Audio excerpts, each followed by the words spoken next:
The officer's voice oozed with a smug disdain, each syllable laced with a venomous arrogance that made the air around her feel heavier. His hands, rough and unyielding, clamped down on her arms with a force that went beyond restraint. It was a deliberate show of dominance. He wrenched her wrists behind her back, the cold, unforgiving steel of the handcuffs snapping shut with a sharp, metallic click that reverberated through the cavernous courtroom. The sound bounced off the high ceilings and ornate walls. Yet the room remained eerily still. Not a single eyebrow lifted, not a single breath hitched. To the onlookers, this was just another scene in an endless play, another black woman dragged into the spotlight of shame, another fleeting story that would barely ripple beyond the courthouse steps. Aaliyah Carter stood there, her body rigid against the officer's grip, feeling the weight of dozens of eyes boring into her. Some gazes glinted with a cruel amusement, as if her suffering were a private joke they shared among themselves. Others watched with a detached indifference, their faces blank masks that refused to acknowledge her humanity. Not one soul in that room seemed to care, not for her, not for the truth. The silence that followed was thick and oppressive, pressing against her chest like a physical force. It wasn't just quiet, it was a judgment, a collective condemnation woven into the very fabric of the space. The courtroom, with its towering portraits of stern-faced men and its polished symbols of justice etched into the woodwork, felt like a shrinking cage. The walls seemed to inch closer with every passing second, their grandeur mocking her, trapping her in this suffocating moment of disgrace.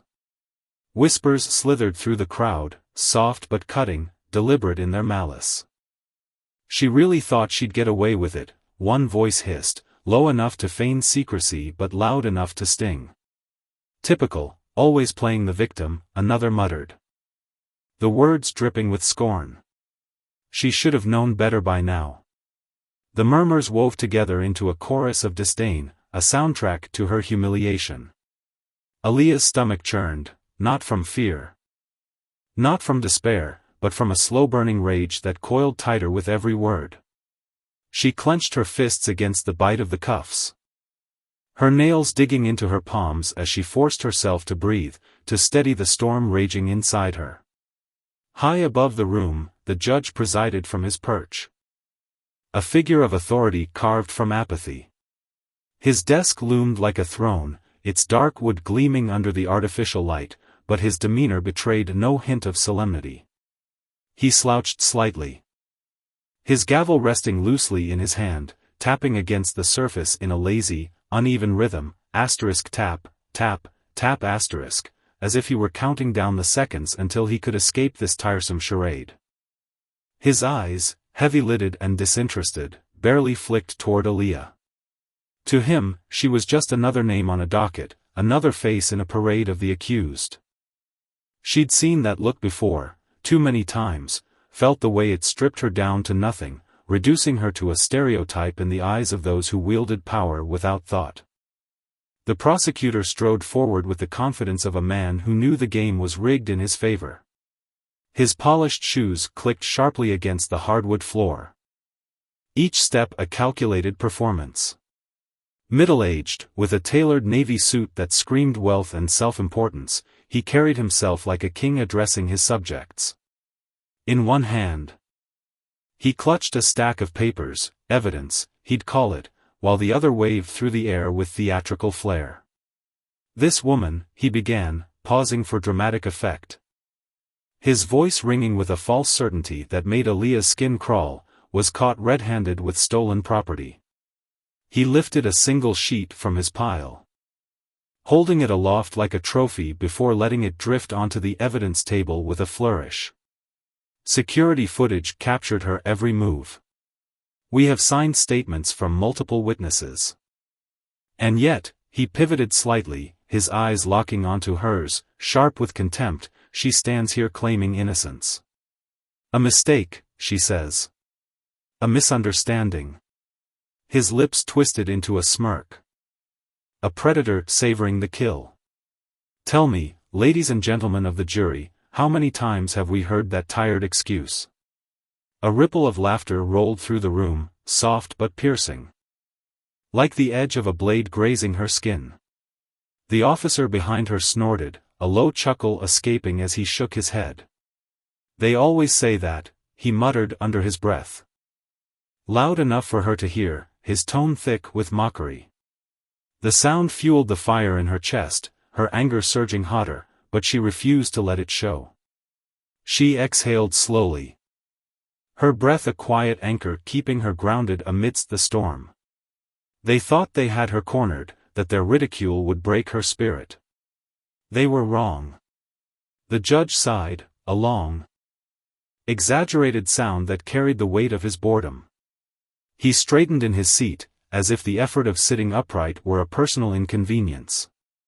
"Enough theatrics," he grumbled, his voice flat and impatient. His gaze shifted toward Aaliyah, his expression a blank slate, but she knew the truth, his mind had been made up long before she'd stepped foot in this room. "We've seen the evidence. The prosecution has laid out a compelling case. Frankly, I see no reason to drag this out any longer." The words landed like stones, heavy and final. But they didn't surprise her. She'd felt this before, the cold, mechanical denial of justice, the way authority flexed its muscle to crush rather than protect. Her chest tightened. Not with shock or dread, but with a deep, simmering frustration. This wasn't a trial, it was a performance, a scripted dance where the ending had been written before the curtain rose. Aaliyah's eyes swept the room, taking in the cast of characters in this twisted play. The jury sat in their box, 12 faces hand-picked to ensure the outcome never wavered. Some stared at her with thinly veiled hostility, others with blank disinterest, none with empathy. Beyond them, the spectators lined the benches, a mixed crowd of the eager and the apathetic. A few leaned forward, hungry for the drama of her downfall, while others slouched, barely engaged, their presence a mere formality. Reporters scribbled furiously in their notebooks, their pens racing to capture the collapse of yet another black woman, crafting headlines that would paint her as the villain and absolve the system of its sins. And at the back of the room, a row of officers stood with arms crossed, their postures relaxed but their eyes gleaming with quiet triumph. They watched her lose, savoring every second of it. The judge's gavel tapped the desk, a light, almost playful gesture that belied the gravity of the moment. "For these reasons," he intoned, his voice devoid of passion or pity, "I find the defendant," but Aaliyah wasn't listening anymore.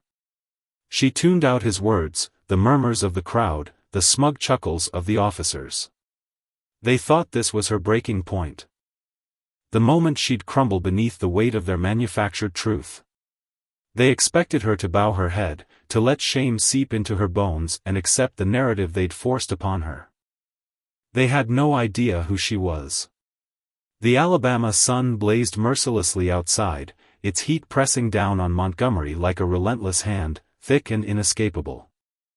Sweat beaded on the foreheads of the protesters gathered beyond the courthouse steps, their signs trembling slightly in their grip as they chanted and shouted. The building itself stood tall and imposing, its white pillars and stone facade a monument to a justice that had never been equal. Inside, the air was cooler but no less oppressive. The faint hum of fluorescent lights buzzing overhead, casting stark shadows across the polished wood and worn benches. The scent of old paper and wax hung in the air. A sterile reminder of the lives altered within these walls. Aaliyah Carter remained unbowed. They'd humiliated her, stripped her of dignity. Paraded her before a room full of strangers who saw her as less than human. But what would they do when the truth clawed its way to the surface? What would they do when they realized the woman they'd shackled and mocked wasn't just another faceless victim of their system? She wasn't merely Aaliyah Carter, a name on a charge sheet. She was one of the highest-ranking intelligence officers in the nation, a keeper of secrets, a shadow who knew the hidden sins of every man in that room. The prosecutor's arrogance would falter. The judge's apathy would turn to dread. The officers' smug grins would vanish when they understood the power she held. They thought they'd won. They thought this was the end. But the game had only just begun. Outside, the protesters' voices grew louder, a rising tide of fury and hope. Inside, Aaliyah stood tall, her silence a weapon, her resolve a promise. When the truth broke free, it wouldn't just shatter this courtroom, it would tear through the system itself, exposing its rot for the world to see.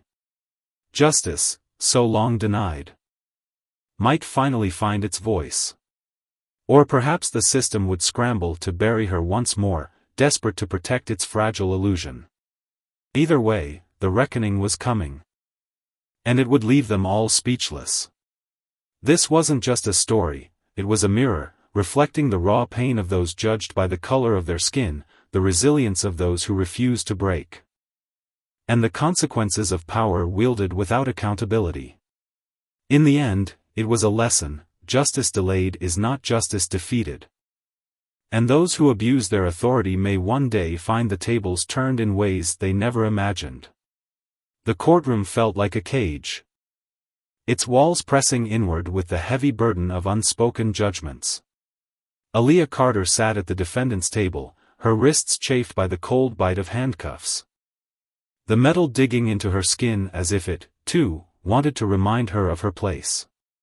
She could feel the weight of every gaze in the room, the jury's blank stares, the prosecutor's smug glances, the judge's impatient frown, all of them bearing down on her like an iron hand, relentless and unyielding.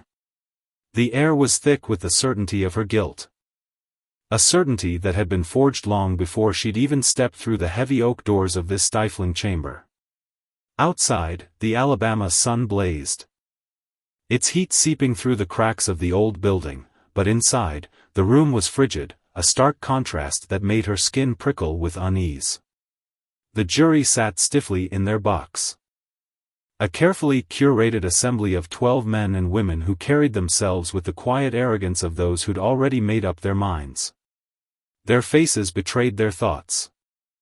Tight lips curled into subtle frowns, eyes that darted away whenever she dared to meet them, as though lingering too long might force them to confront the gnawing discomfort of their own prejudice. They weren't here to weigh evidence or seek truth, they were here to confirm a story they'd already written in their heads. Aaliyah had seen those looks her whole life, growing up black in Birmingham, Alabama, where every step she took was shadowed by suspicion, every achievement met with raised eyebrows or outright disbelief.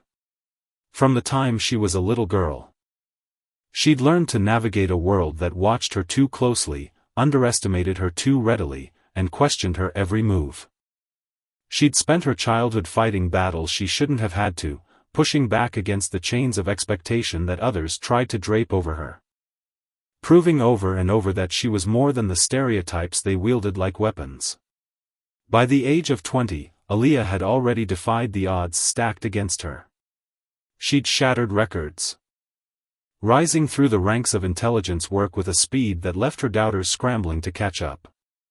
Her mind was a steel trap, sharp, relentless, unyielding, outsmarting criminals, unraveling cases that stumped everyone else, and exposing corruption in places where power had grown too comfortable.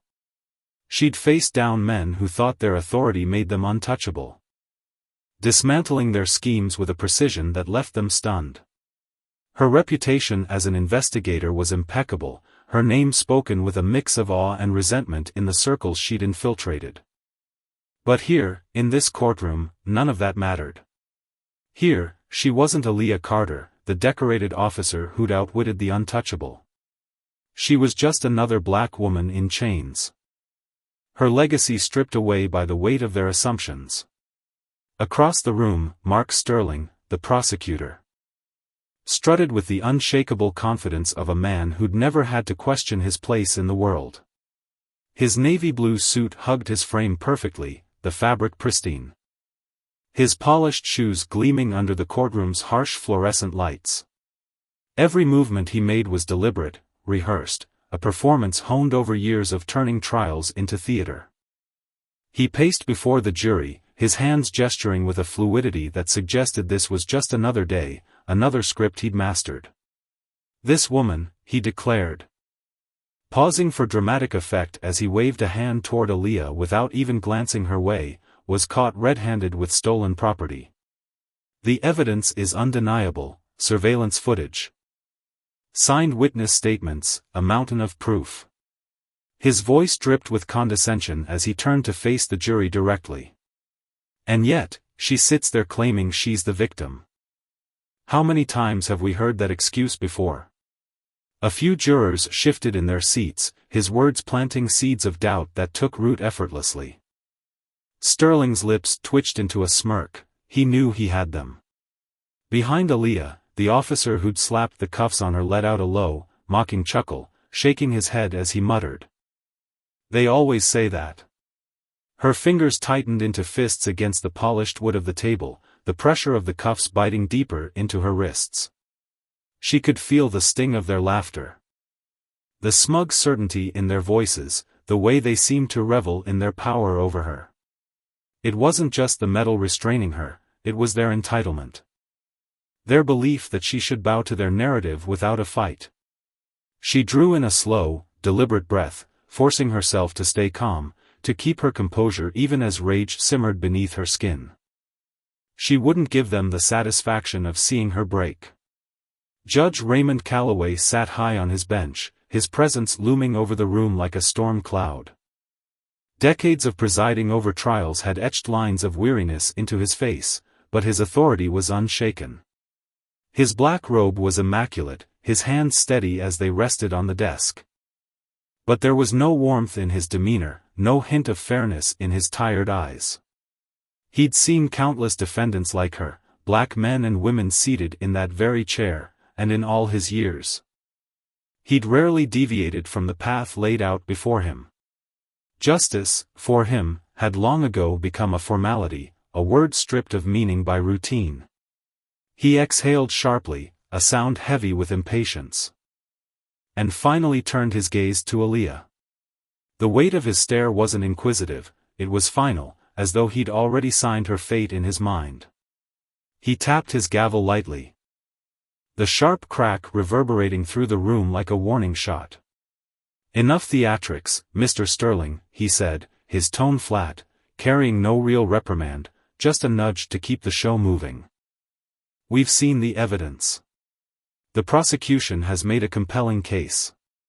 In the back of the room, reporters scribbled furiously, their pens racing across notepads as camera flashes punctuated the air. They were hungry for the story they'd already titled in their heads, another black woman brought low, another cautionary tale to splash across tomorrow's headlines. Aaliyah could hear it all, the hum of the overhead lights, the distant click of a shutter, the rustle of papers, the shallow breaths of the jury as they waited for the inevitable conclusion. She glanced toward the officers stationed by the door, their arms crossed, their faces masks of indifference. But she knew what lurked beneath those blank expressions, triumph, quiet and assured. They thought they'd won. She shifted her gaze to Sterling, his smirk barely contained as he adjusted his tie, a man who'd built his career on cases like this, on breaking people like her. Then to Calloway, his fingers tapping restlessly, a judge who'd abandoned the pursuit of justice years ago, content to let the system churn on unchecked. They all saw her as a footnote. A name to be buried in the machinery of their making. But they didn't see her, not really. They thought this was routine, just another black woman fed into the grinder. Another life they could rewrite to fit their script. They were wrong. Aaliyah Carter wasn't just anyone. She'd let them talk, let them laugh, let them bask in their premature victory. She'd sat silently as Sterling strutted and Calloway sighed, as the jury nodded and the reporters scribbled. But their time was running out. When the truth clawed its way to the surface, when they realized who they'd falsely accused, mocked, and condemned, it would be too late to unravel the web they'd spun. The courtroom seemed to shrink. The walls closing in as the air grew heavy with a silence that felt alive, pulsing with anticipation. This wasn't a trial, it was a masquerade. A carefully choreographed play with an ending scripted before the curtain rose. And Aaliyah? They expected her to play the part of the defeated, to bow her head and accept their judgment. She sat still as stone, her wrists bound, her eyes steady, the world around her slowing to a crawl. Sterling turned back to her, his voice smooth and casual. As if this were a trivial annoyance in his otherwise flawless day. You know, Miss Carter, I have to hand it to you, most people in your position at least have the decency to look scared. He chuckled. A low, grating sound, shaking his head in mock admiration. But you? You're different, aren't you? Sitting there, back straight, like you actually believe this ends in your favor. Aaliyah didn't flinch. She'd learned long ago that men like him thrived on breaking people, fed off the sight of fear, the sound of pleas, the collapse of hope. She refused to fuel his ego. He stepped closer, lowering his voice to a hiss meant only for her ears. I don't know what little fantasy you've cooked up in that head of yours, but let me be the one to shatter it. You're finished. Sweetheart. You lost the moment you walked in here. Her breath escaped in a slow, controlled stream, not fear, not anger, just a quiet certainty. She'd seen every move coming. Anticipated every word before it left his lips. They, however, hadn't seen her coming at all. Judge Calloway shifted in his seat, adjusting his robe with a faint rustle, his impatience barely veiled. Let's wrap this up, he said, his voice cutting through the tension like a blade. Miss Carter, you have one last chance to speak before I deliver my ruling. A hush fell over the room. Thick and expectant. Even the reporters paused, their pens hovering, waiting for her to crumble or beg. Aaliyah tilted her head slightly, letting the silence stretch until it pressed against their nerves. She could feel every eye on her, each one anticipating surrender. Instead, she spoke, her voice steady as a heartbeat. Let me ask you something, Mr. Sterling. Her gaze locked onto his, unblinking, unrelenting. If your evidence is as airtight as you say, why all this? Her hand moved subtly. A gesture encompassing his arrogance, his theatrics, the victory lap he'd taken before the race was won. If you're so sure I'm guilty, why do you need to convince yourself as much as you do them? She nodded toward the jury, her words hanging in the air like a challenge. Sterling's smirk flickered, a crack in his polished facade, but he recovered with a scoff. Is that all you've got? Carter, he shot back, his tone dripping with disdain. But the seed was planted, and Aaliyah knew it. This wasn't about her guilt or innocence, not yet. It was about justice. About the consequences of wielding power without accountability. They'd underestimated her, abused their authority, and soon, they'd face the reckoning. The courtroom might have been their stage. But Aaliyah was rewriting the ending, and when the curtain fell, they'd be the ones left exposed. The air in the courtroom hung heavy. Thick with the weight of unspoken truths and the faint hum of anticipation that buzzed beneath every whispered breath. Aaliyah Carter sat poised at the defendant's table, her posture unwavering. Her dark eyes fixed on the man across from her, Prosecutor Mark Sterling. She leaned forward ever so slightly, a subtle movement that carried the intensity of a predator sizing up its prey. Her gaze bore into him, unrelenting, as if she could peel back the layers of his polished exterior to expose the raw uncertainty beneath. Mercy, she said. Letting the word linger in the stillness like a stone dropped into a pond, ripples spreading outward to unsettle the room. I'm not here begging for it. No last-minute pleas, no tears. I just enjoy watching you squirm when you realize the control you thought you had is nothing but a mirage. Her voice was smooth, deliberate. Each syllable laced with a quiet confidence that made the hair on the back of Sterling's neck prickle. Across from her, Sterling's face betrayed him for just a heartbeat, a flicker of something raw. Maybe irritation, maybe the first stirrings of dread, danced across his sharp features before he locked it away behind his usual mask of composure. His jaw tightened. the muscles flexing beneath his skin as he straightened in his chair, refusing to let her see how deeply her words had burrowed. He'd spent years building his reputation in this very room. A fortress of authority where he dictated the narrative, where justice bent to his will. And yet, here was this woman, unflinching. Dismantling his certainty with nothing more than a steady stare and a few well-placed words. He shifted his weight, the leather of his chair creaking faintly under the pressure. And cast a quick glance toward the bench. Judge Calloway, perched above them like a weathered sentinel, cleared his throat with a gravelly rasp that cut through the tension.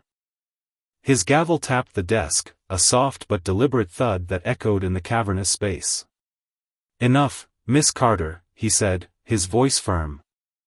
Tinged with the impatience of a man who'd seen too many theatrics in his decades on the bench. "I've had my fill of these games." His bushy brows furrowed, deepening the lines etched into his forehead, as he adjusted his glasses, peering down at her over the rims. Aaliyah let the word "games" hang there, suspended in the air between them. Before a faint, humorless smile tugged at the corners of her lips. It wasn't a smile of warmth or amusement, it was the kind that hinted at secrets. The kind that made you wonder what she knew that you didn't. "That's an interesting choice of words, Your Honor," she replied, her tone calm but edged with something sharp. Something that sliced through the room's fragile equilibrium. "Because from where I'm sitting, the only ones playing games here are the people who strolled into this courtroom this morning. So sure they had every move mapped out, every outcome locked in place."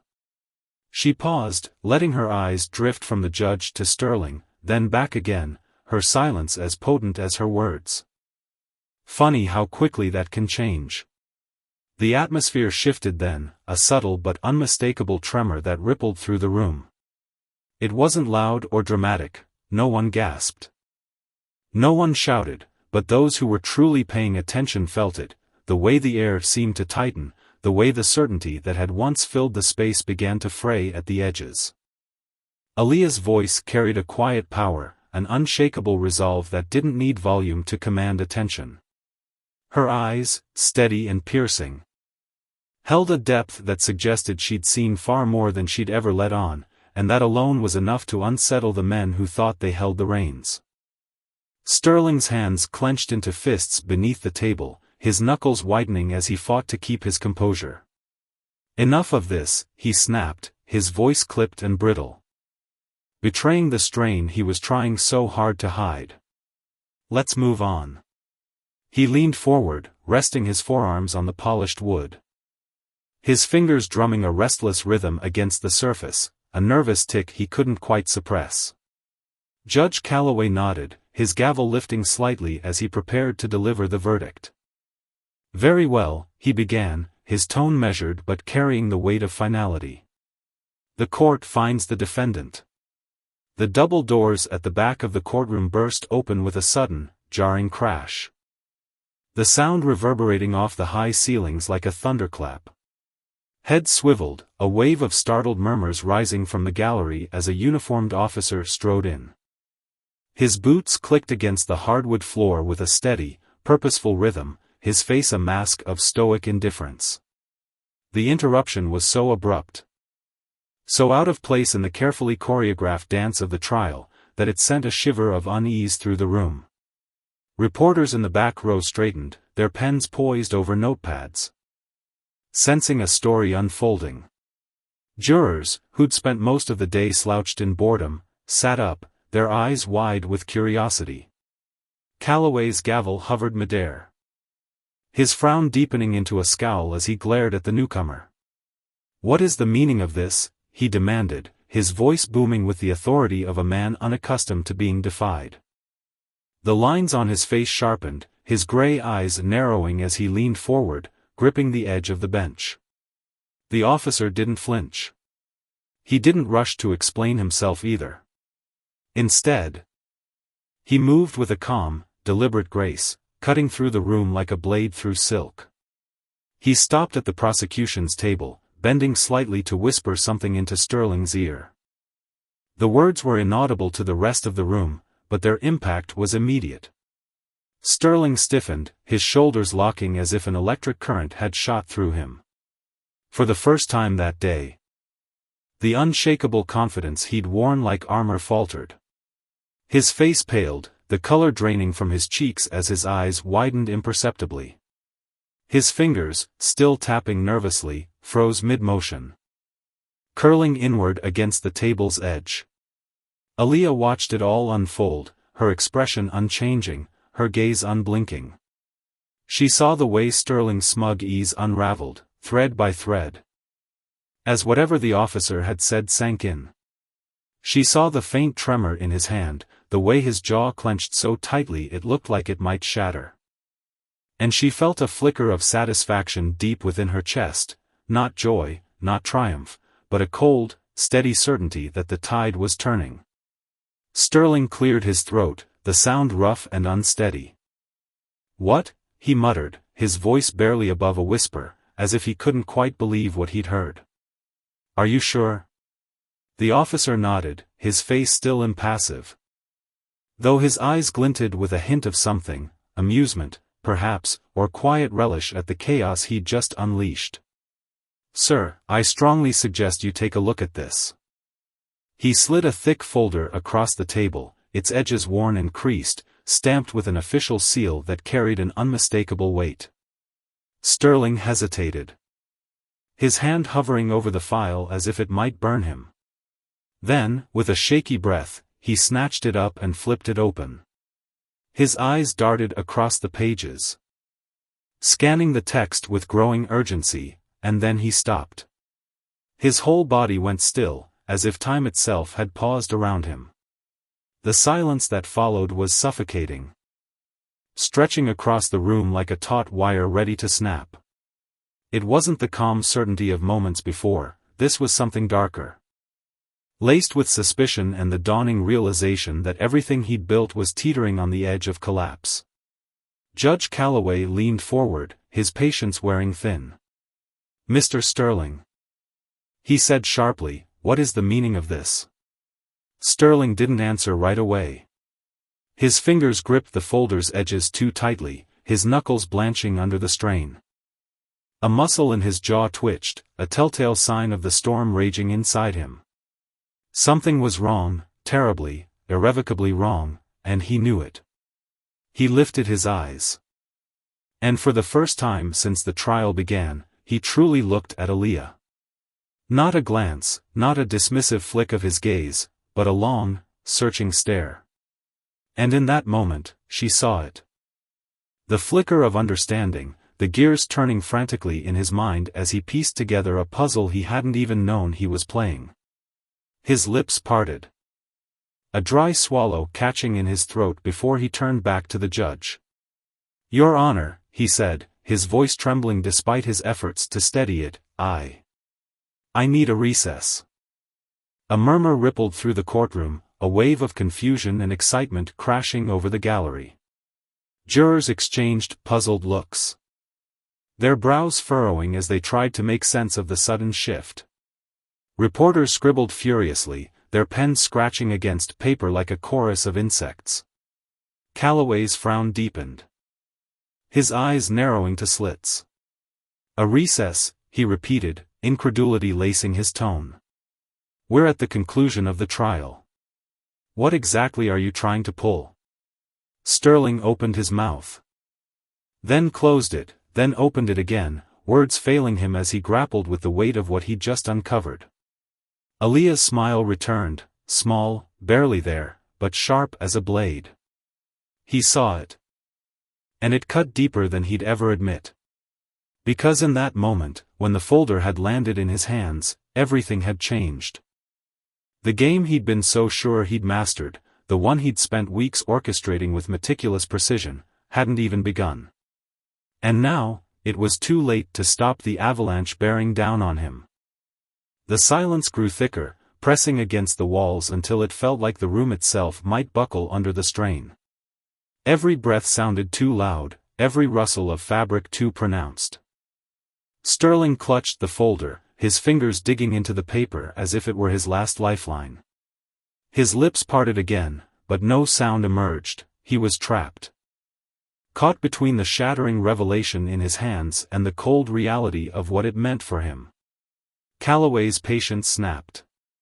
"Mr. Sterling, explain yourself," he barked.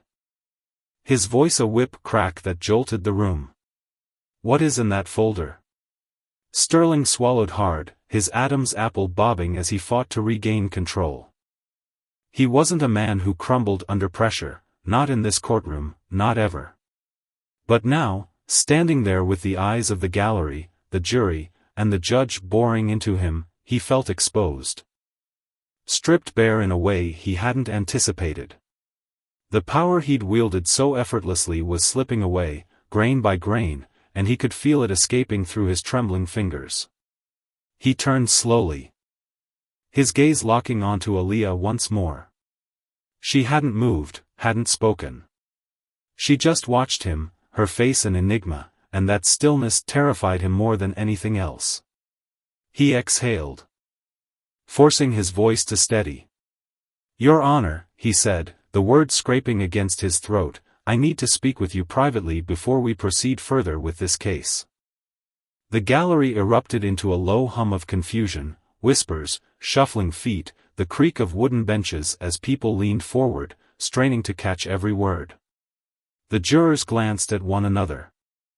Their expressions a mix of bewilderment and unease, sensing that something monumental was unraveling before them. The reporters' pens flew faster, ink staining their fingers as they raced to capture the moment. Calloway's eyes darkened, a storm brewing behind them. "A private discussion," he said, his tone dripping with skepticism. "You had no issue grandstanding in front of this court just moments ago. Whatever's in that folder, you'll discuss it here and now." Sterling's jaw clenched, his throat working as he struggled to find a way out. His eyes flicked back to the folder, the bold letters at the top searing into his vision, Central Intelligence Agency. He let out a shaky breath, knowing there was no escape. "Your Honor," he began, his voice quieter now, almost hollow, "there has been a significant oversight regarding the identity of the defendant." The room tensed, a collective intake of breath as every eye turned toward Aaliyah.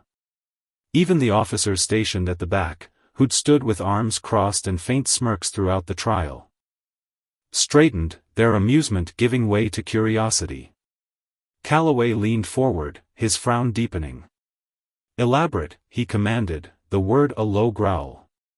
Sterling hesitated, his mind racing for a way to spin this, to salvage the wreckage of his case. But there was no spin, no clever maneuver to pull him out of this corner. "The defendant, Miss Carter," he said, his voice cracking slightly, "is not who we were led to believe she was. According to these documents, she is an active federal agent."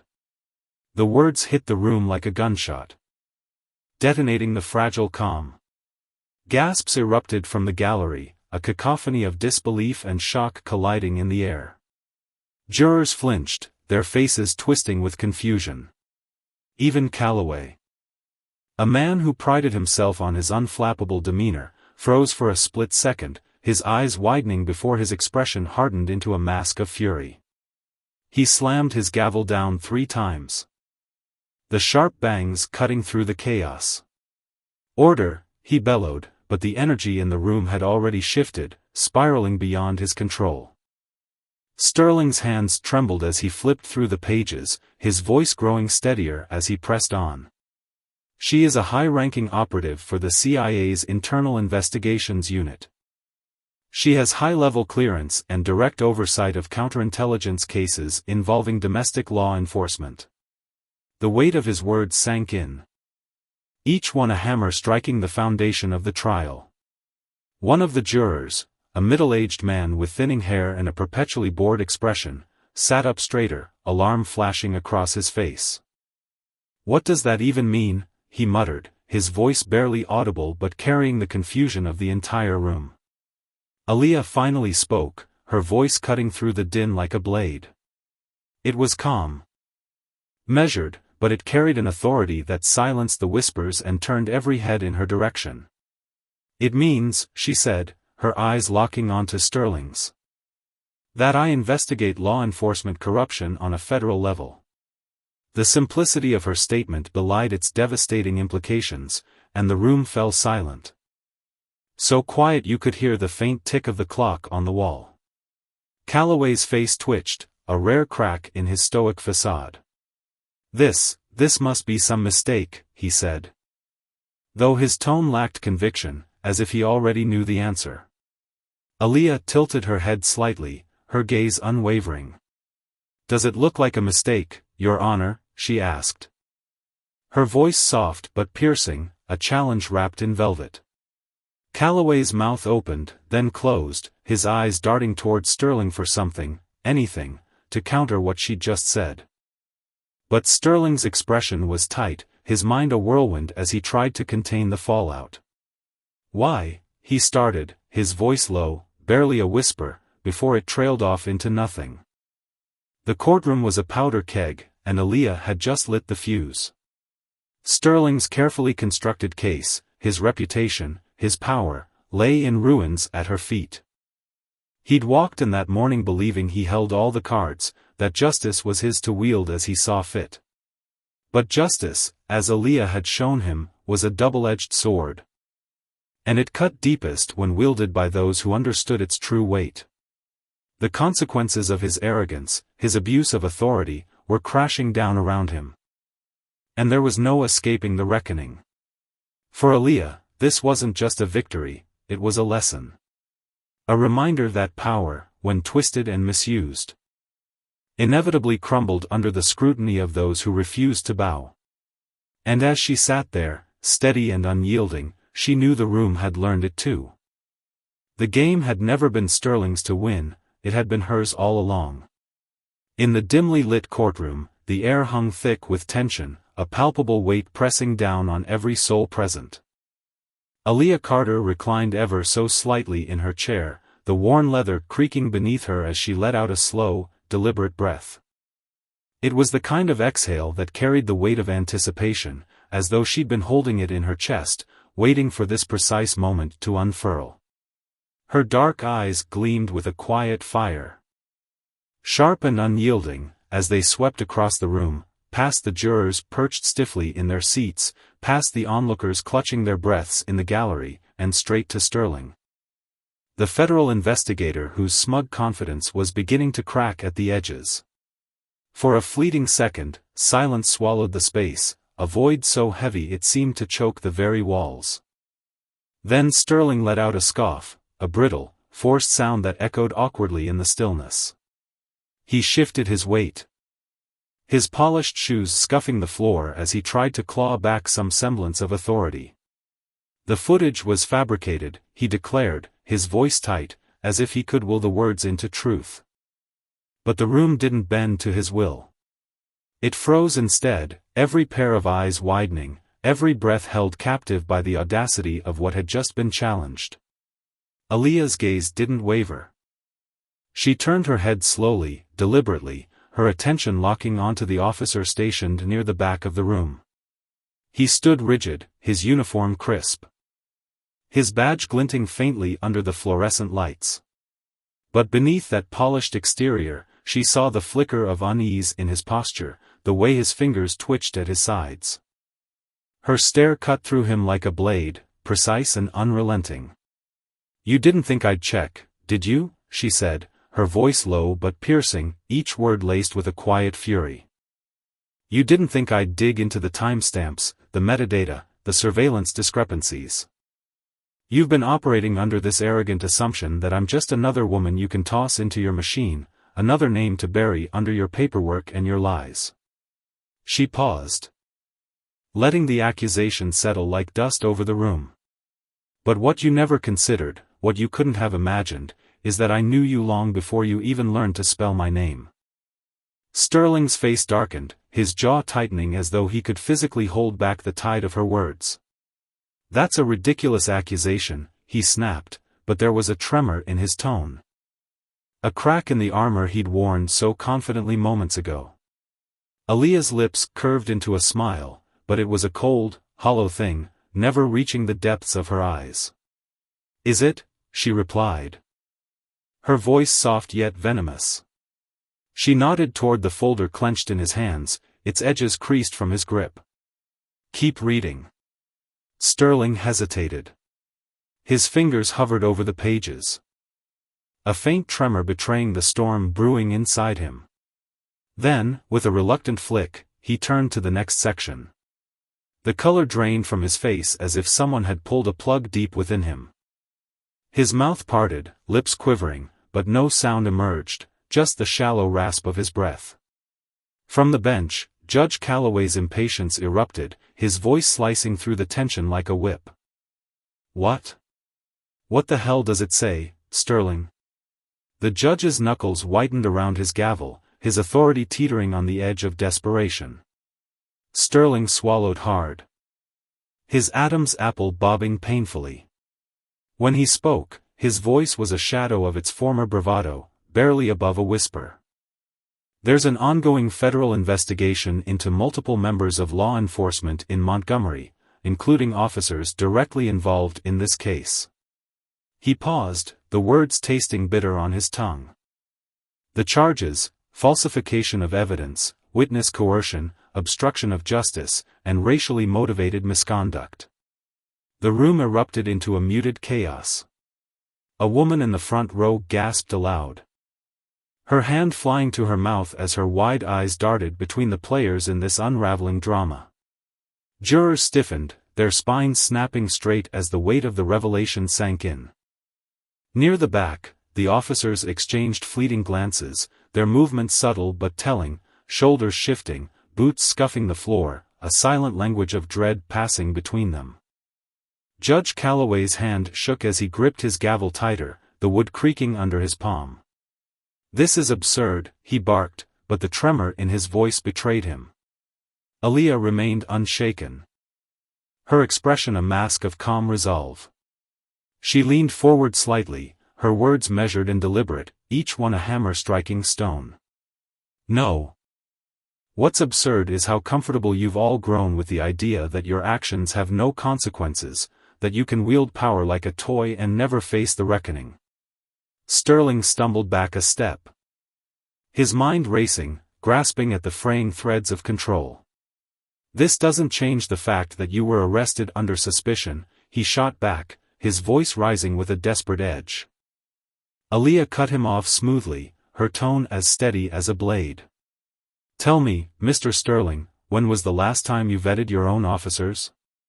He blinked, caught off guard. Excuse me? She exhaled. A sound laced with quiet exasperation.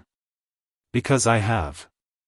And what I found is enough to dismantle this entire courtroom, brick by brick. A slow, creeping fear slithered into Sterling's eyes, widening them as the implications sank in. This is a bluff, he muttered, but the words lacked conviction. She tilted her head, her gaze unwavering. If you really believe that, then let's proceed. Bring in the press, release the documents, and see who the public believes, you or the truth. Sterling's fingers flexed against the papers. His knuckles widening as the folder crinkled under his grip. Judge Calloway's face had gone ashen, beads of sweat glistening at his temples, his breath shallow and uneven. The officers at the back stood like statues, their faces unreadable but their stillness screaming volumes.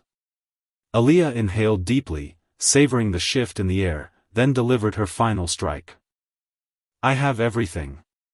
The word rippled through the room like a stone dropped into still water, its echoes sinking deep into every corner. For the first time, the men who had strode into this space cloaked in authority looked small, vulnerable. Sterling's pulse throbbed visibly at the base of his throat. His grip on the documents so tight the paper threatened to tear. This wasn't just a twist in the case, it was an implosion. Every belief he'd carried through those doors, every calculated step he'd taken, had been shredded before his eyes. Worse still, he could feel it, the room turning against him, the tide of trust slipping through his fingers like sand. Judge Calloway's voice strained against the silence, fraying at the edges as he fought to reclaim some shred of dominance. Miss Carter. You are making serious accusations against law enforcement officials and this very court. If you're lying, this will result in immediate perjury charges. Aaliyah didn't flinch. Then charge me, she said simply, her tone flat and fearless. The room stilled completely, even Sterling's breath catching in his throat. She leaned back in her chair, utterly unbothered. Her posture radiating a quiet defiance. You've had no problem throwing baseless charges at me all morning. So do it. Call in your marshals, your security. Add another felony to my record. But before you do, she tilted her head, her voice steady as steel.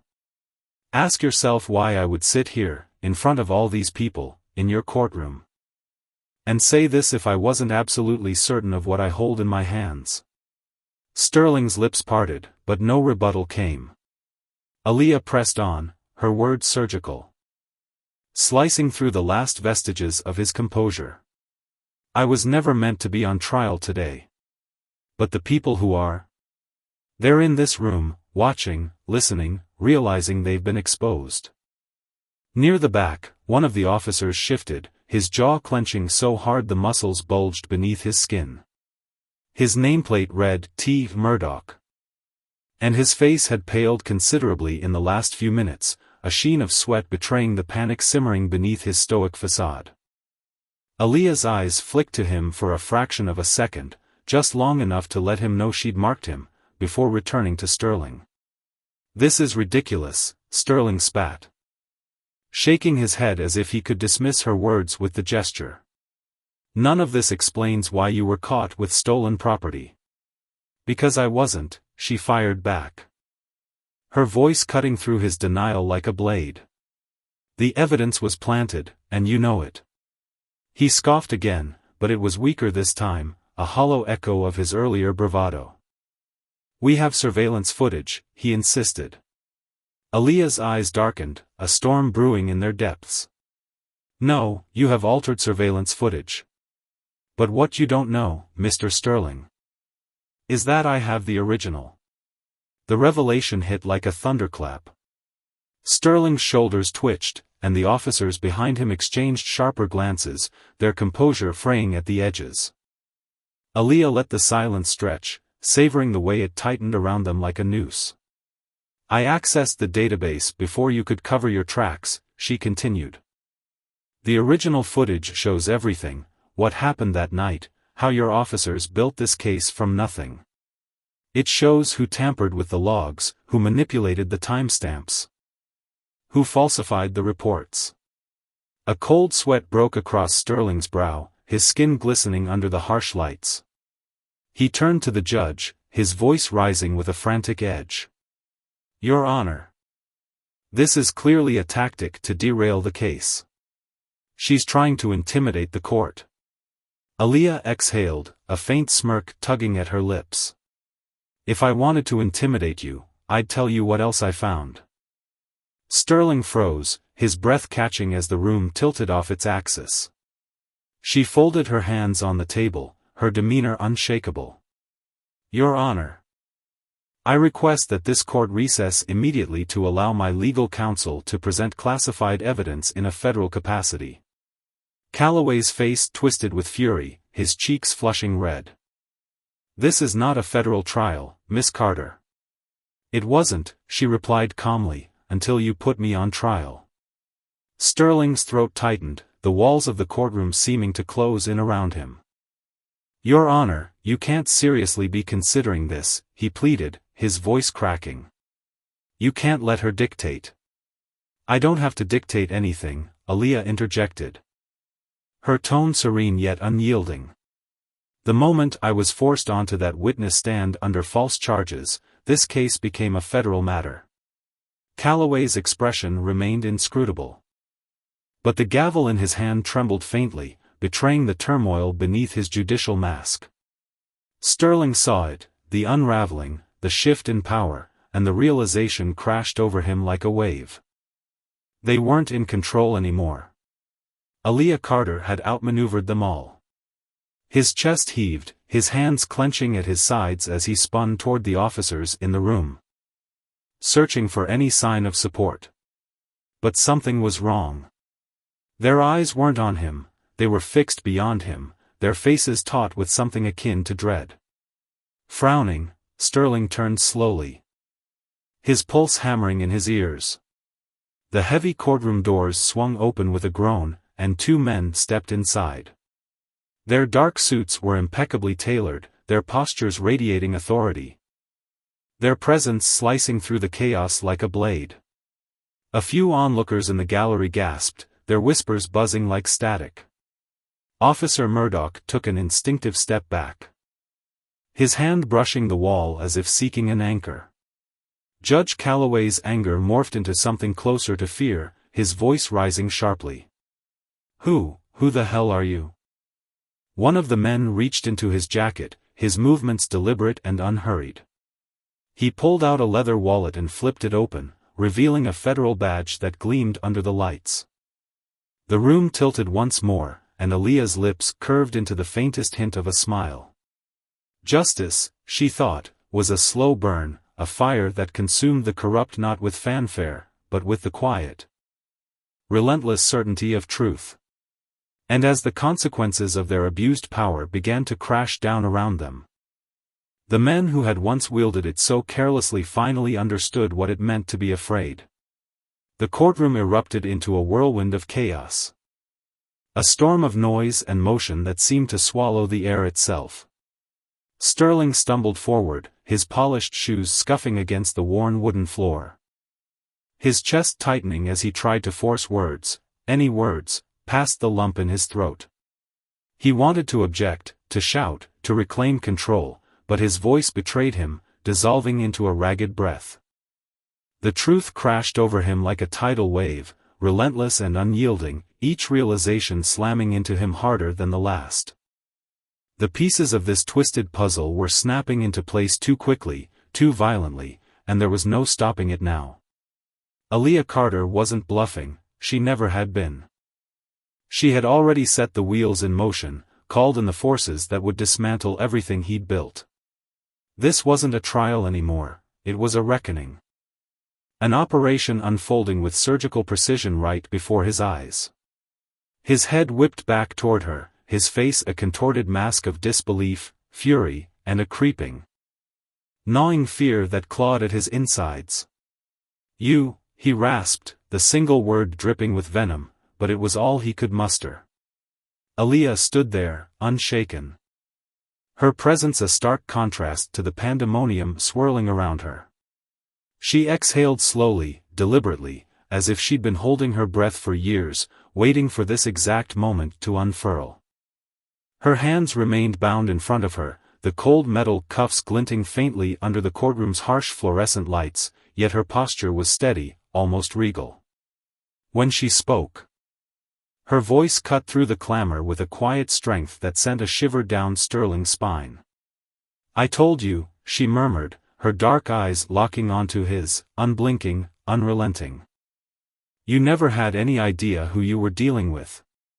Her words hung in the air, heavy with the weight of inevitability, and before Sterling could process them, the room exploded into action. Behind her, a wave of movement surged forward as federal agents stormed toward the judge's bench, their boots thudding against the floor in a rhythm that echoed like a war drum. The courtroom dissolved into anarchy, whispers crescendoed into shouts, reporters scrambled over one another, their cameras flashing like lightning in a storm, and the jury sat frozen, their faces a gallery of panic and confusion. One agent, a tall man with a clipped voice and a posture so rigid it seemed carved from stone, stepped up to the bench. "Your Honor," he declared, his tone slicing through the uproar, "as of this moment, this trial is no longer under your jurisdiction." Judge Calloway's face flushed a deep, furious red, his jowls trembling as he gripped the edge of his desk.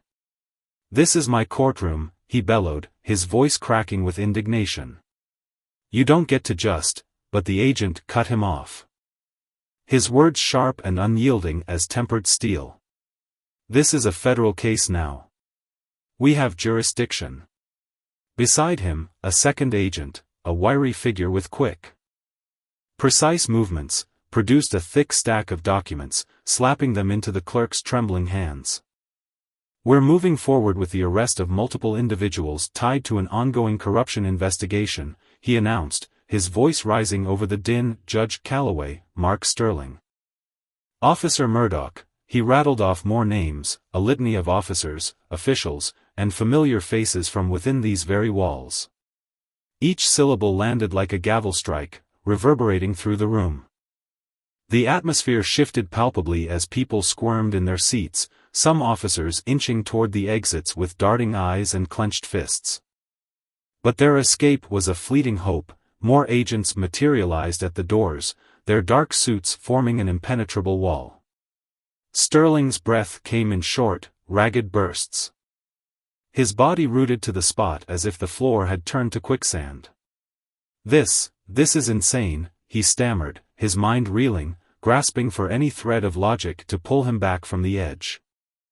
Aaliyah turned to face him fully now, her expression a serene island in the sea of chaos. "What's insane," she said softly, her voice steady as a heartbeat, "is how long you all thought you could keep this up."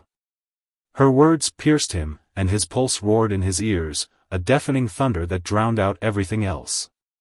He glanced desperately at Calloway, expecting the judge to rise, to wield his authority like a hammer and smash this nightmare apart. But for the first time in Sterling's memory, Calloway looked diminished, small, almost fragile. His once imposing frame slumped slightly, his hands trembling where they rested on the polished wood of his bench. He wasn't in control anymore. None of them were. An agent stepped forward, his movements brisk and purposeful. "Mark Sterling," he said, his voice a cold, formal blade, "you are under arrest for obstruction of justice, falsification of evidence, and conspiracy to defraud the legal system." The courtroom erupted again, gasps, shouts, the clatter of chairs as people jolted to their feet. Sterling flinched as the icy bite of handcuffs snapped around his wrists, the same cuffs he'd watched click shut around Aaliyah's hands not long ago. The irony wasn't lost on him. And as the realization sank in, a bitter laugh caught in his throat. She had known. All along, she had known exactly how this would play out. As the agents yanked him forward, her eyes met his again, calm and unflinching. "The difference between you and me," she whispered, her voice low and intimate, meant only for him, "is that I knew how this would end." Her words lingered. A quiet promise fulfilled, as they dragged him away. The chaos eventually subsided, leaving the courtroom in a stunned, hollow silence. The air felt thick, heavy with the aftermath of shattered illusions. The seats once occupied by officers, men who had strutted through this space with chests puffed out, cloaked in a smug certainty of their invincibility, now sat empty, their former occupants led away in disgrace, wrists bound by the same metal they'd so casually wielded against others. Reporters hovered like vultures, their pens scratching furiously against notepads as they raced to rewrite the story unfolding before them. Their earlier headlines of Aaliyah's guilt crumbling into dust.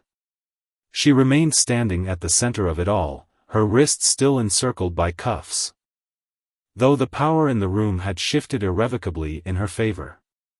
The gavel, once a symbol of Calloway's unchallenged dominion, lay abandoned on the bench, its wood dulled and impotent.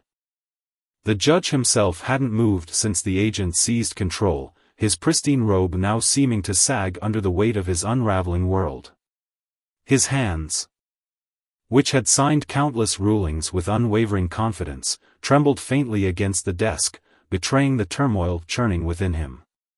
Sterling was gone now, hauled out first, his protests fading into feeble murmurs as the agents marched him through the double doors.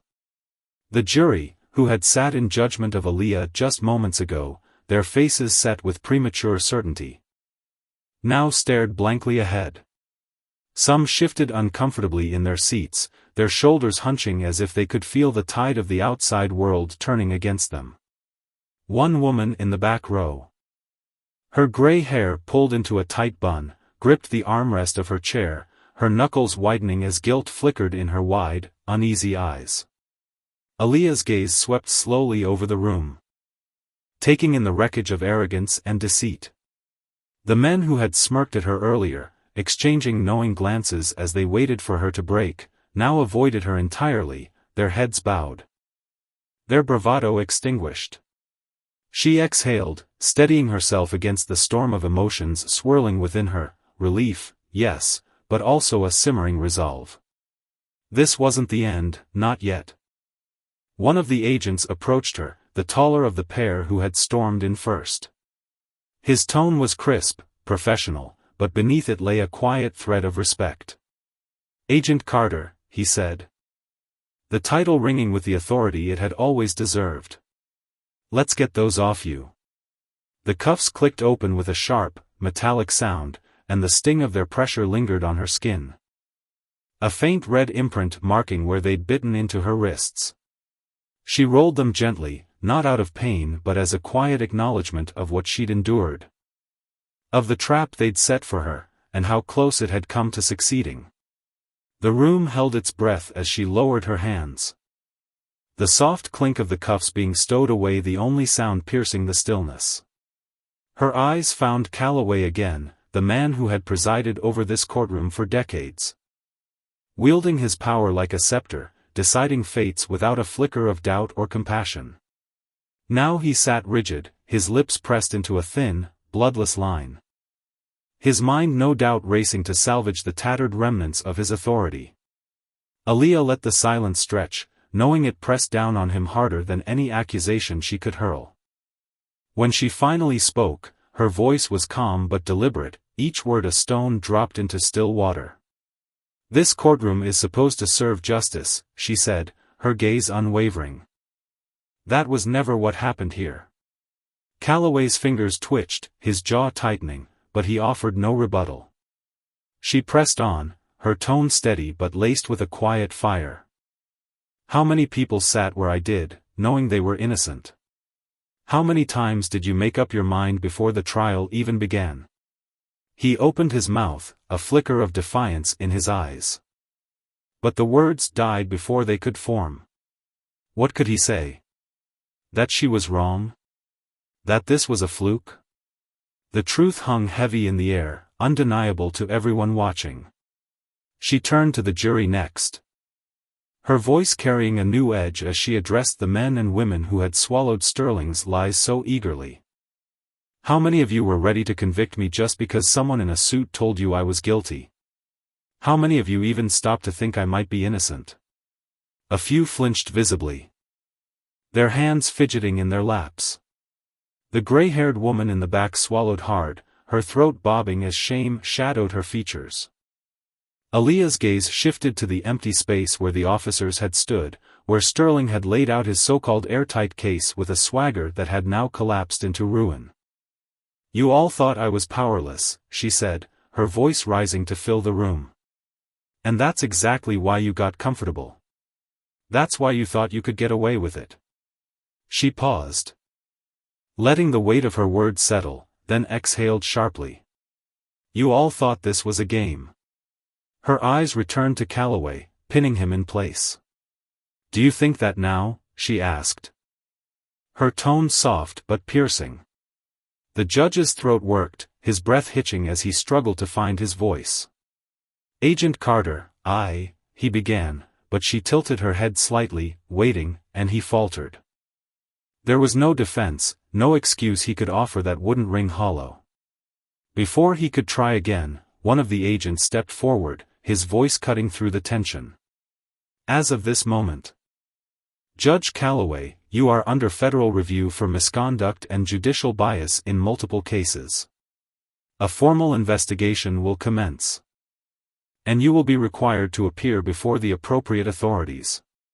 Calloway inhaled sharply, his knuckles bleaching white against the desk. "You have no right," he snapped, his voice rising in a last, desperate grasp at control. The agent's response was smooth, unflappable. "And yet, here we are." Calloway's breath came in short, frantic bursts now. His world tilting on its axis in a way he'd never imagined possible.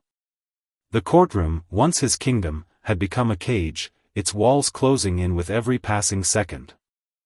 Aaliyah didn't need to say more, her presence alone was a testament to the collapse of his reign. She stood there, unbroken. A living reminder of the justice he'd perverted and the consequences he could no longer escape.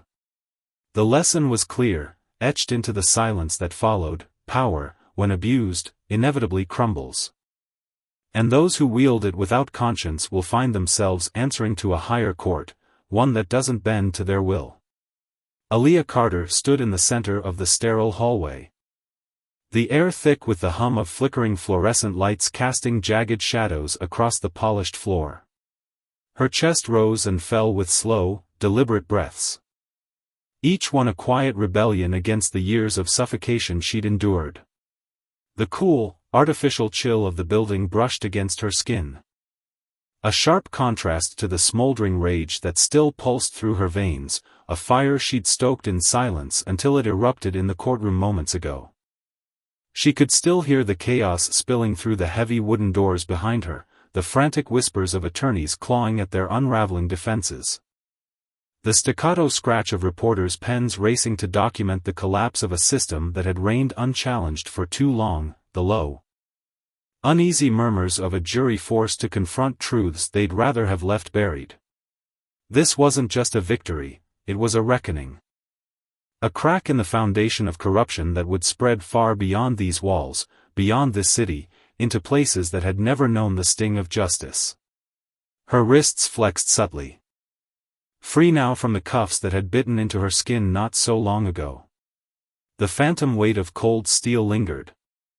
A dull ache that whispered of how close she'd come to disappearing into the abyss of fabricated evidence and silenced voices. But she hadn't vanished. She'd clawed her way out, not with brute force, but with the precision of someone who'd learned to wield truth like a blade. The echoes of her footsteps reverberated faintly in the hallway. Mingling with the distorted reflections of blurred figures moving past, court clerks, spectators, ghosts of a system that had thrived on quiet confessions and broken spirits. She stood motionless. A solitary figure carved from resilience, her dark eyes fixed on the horizon of what was to come. Inside the courtroom she'd just left, the air had shifted palpably. Reporters, once timid and complicit, had found their courage, their hushed tones swelling into a chorus of rapid-fire questions as camera lenses zeroed in on the men who'd once held power like a birthright. Calloway, the prosecutor who'd built his career on burying cases like hers, sat rigid at his desk, his knuckles white against the polished wood. His mind a whirlwind of desperation as he searched for a lifeline that no longer existed. His jaw clenched so tightly it might have cracked. His once authoritative voice reduced to a hollow echo in a room where his influence had evaporated. Sterling, the man who'd orchestrated her downfall, was likely pacing a holding cell somewhere. His face flushed with fury, replaying every misstep that had led to this moment. He'd convinced himself he was invincible, that the system he'd manipulated would shield him forever. But invincibility was a delusion, and Aaliyah had shattered it with surgical precision. She could picture the jury too, their faces etched with unease. The woman who'd flinched when the first damning file hit the table, her hands trembling as the weight of complicity settled over her, was probably still seated, staring blankly at the evidence that had stripped away her illusions. Another juror, a middle-aged man with tired eyes, might have been rubbing his temples, wrestling with the realization that justice had been a lie he'd unknowingly upheld. They'd been ordinary people, drawn into a machine that chewed up lives like Aaliyah's and spat out verdicts to protect the powerful. Now, they were awake, shaken, grappling with the bitter taste of their own role in the charade. As Aaliyah reached for the courtroom doors, the same ones she'd stumbled through in chains months before, a voice sliced through the hum of her thoughts. "Aaliyah." She paused, her hand hovering over the handle, and glanced back. It was the trembling juror, the woman whose eyes had widened with every revelation. She stood a few paces away, her posture unsteady. Her hands twisting nervously at her sides. Her face was pale, her lips parted as if the words she wanted to say were too heavy to release. "How many times do you think this has happened before?" she asked, her voice soft but laced with a raw, searching intensity, as though she needed Aaliyah to absolve her of the guilt creeping into her bones. Aaliyah's breath caught. The question hanging between them like a storm cloud. The answer burned at the tip of her tongue, too many a truth so vast and crushing it could have swallowed the room whole. She saw it in her mind's eye, countless faces, countless names, swallowed by the same corrupt machinery that had nearly claimed her. But she didn't speak it aloud. Instead, she held the woman's gaze. Her own eyes steady and unyielding, and offered a single, slow nod, a quiet acknowledgement that carried more weight than words ever could. Then she turned, pushed the doors open, and stepped into the hallway, leaving the juror to wrestle with her awakening alone. The corridor stretched endlessly before her. Its stark white walls and gleaming floors reflecting a world of cold efficiency. The faint buzz of the lights overhead flickered like a heartbeat on the verge of giving out, casting fleeting shadows that danced at the edges of her vision. She stood there, rooted, as the muffled chaos of the courtroom faded into a distant hum. Her mind churned with the enormity of what she'd set in motion. This wasn't the end, it was the beginning. The investigations would come next, peeling back layers of falsified records and buried cases, exposing every soul crushed under the weight of a justice system that had long ceased to serve the just. The fallout would ripple outward, a tidal wave crashing through the lives of those who'd thought themselves untouchable. Footsteps approached, steady and measured, pulling her from her reverie. She didn't need to turn to know it was Henderson. He stopped beside her, his presence a quiet anchor in the storm she'd unleashed. His dark suit was crisp, his hands buried in his pockets. But his sharp eyes studied her with an intensity that suggested he was seeing her anew. "You planned this," he said, his voice low. Not an accusation but a recognition of the chess game she'd played to perfection. Aaliyah let the words settle, a faint smirk tugging at her lips as she tilted her head toward him. "Planned is a strong word," she replied, her tone light but edged with the weight of experience. Henderson scoffed softly, shaking his head, his gaze flicking to the closed doors before returning to her. "You let them think they had the upper hand," he said, his voice tightening with a mix of frustration and grudging respect. "You sat there, silent, while they strutted around, building their case, acting like they'd already won. And all the while, you were waiting for the exact moment to turn it all upside down." She met his eyes, her expression unreadable but her gaze piercing. "They were too comfortable," she said simply, her voice carrying the quiet certainty of someone who'd seen the pattern too many times. "That's their weakness. They trust the system because it's always bent to their will. They never imagine it could break." Henderson's lips pressed into a thin line, his jaw tightening as he absorbed her words. "You took a hell of a risk," he muttered, a flicker of concern slipping through his guarded tone. "If that file hadn't come through." "It did," she cut in, her voice steady, leaving no room for doubt. He held her stare for a moment longer, then nodded, as if conceding that arguing with her was pointless. She'd flipped the trial on its head with nothing but the truth and a timing so flawless it bordered on art. The heavy metal doors at the far end of the hallway swung open with a groan, and another agent strode toward them, his radio crackling faintly against his vest. His name was Daniels. A wiry man with a brisk gait and a mind that never stopped spinning. His expression was taut, focused, but his eyes softened briefly as they landed on Aaliyah. "Carter," he said. His tone clipped but respectful, the kind of professionalism that hinted he'd known her reputation long before today. "Sterling's in holding.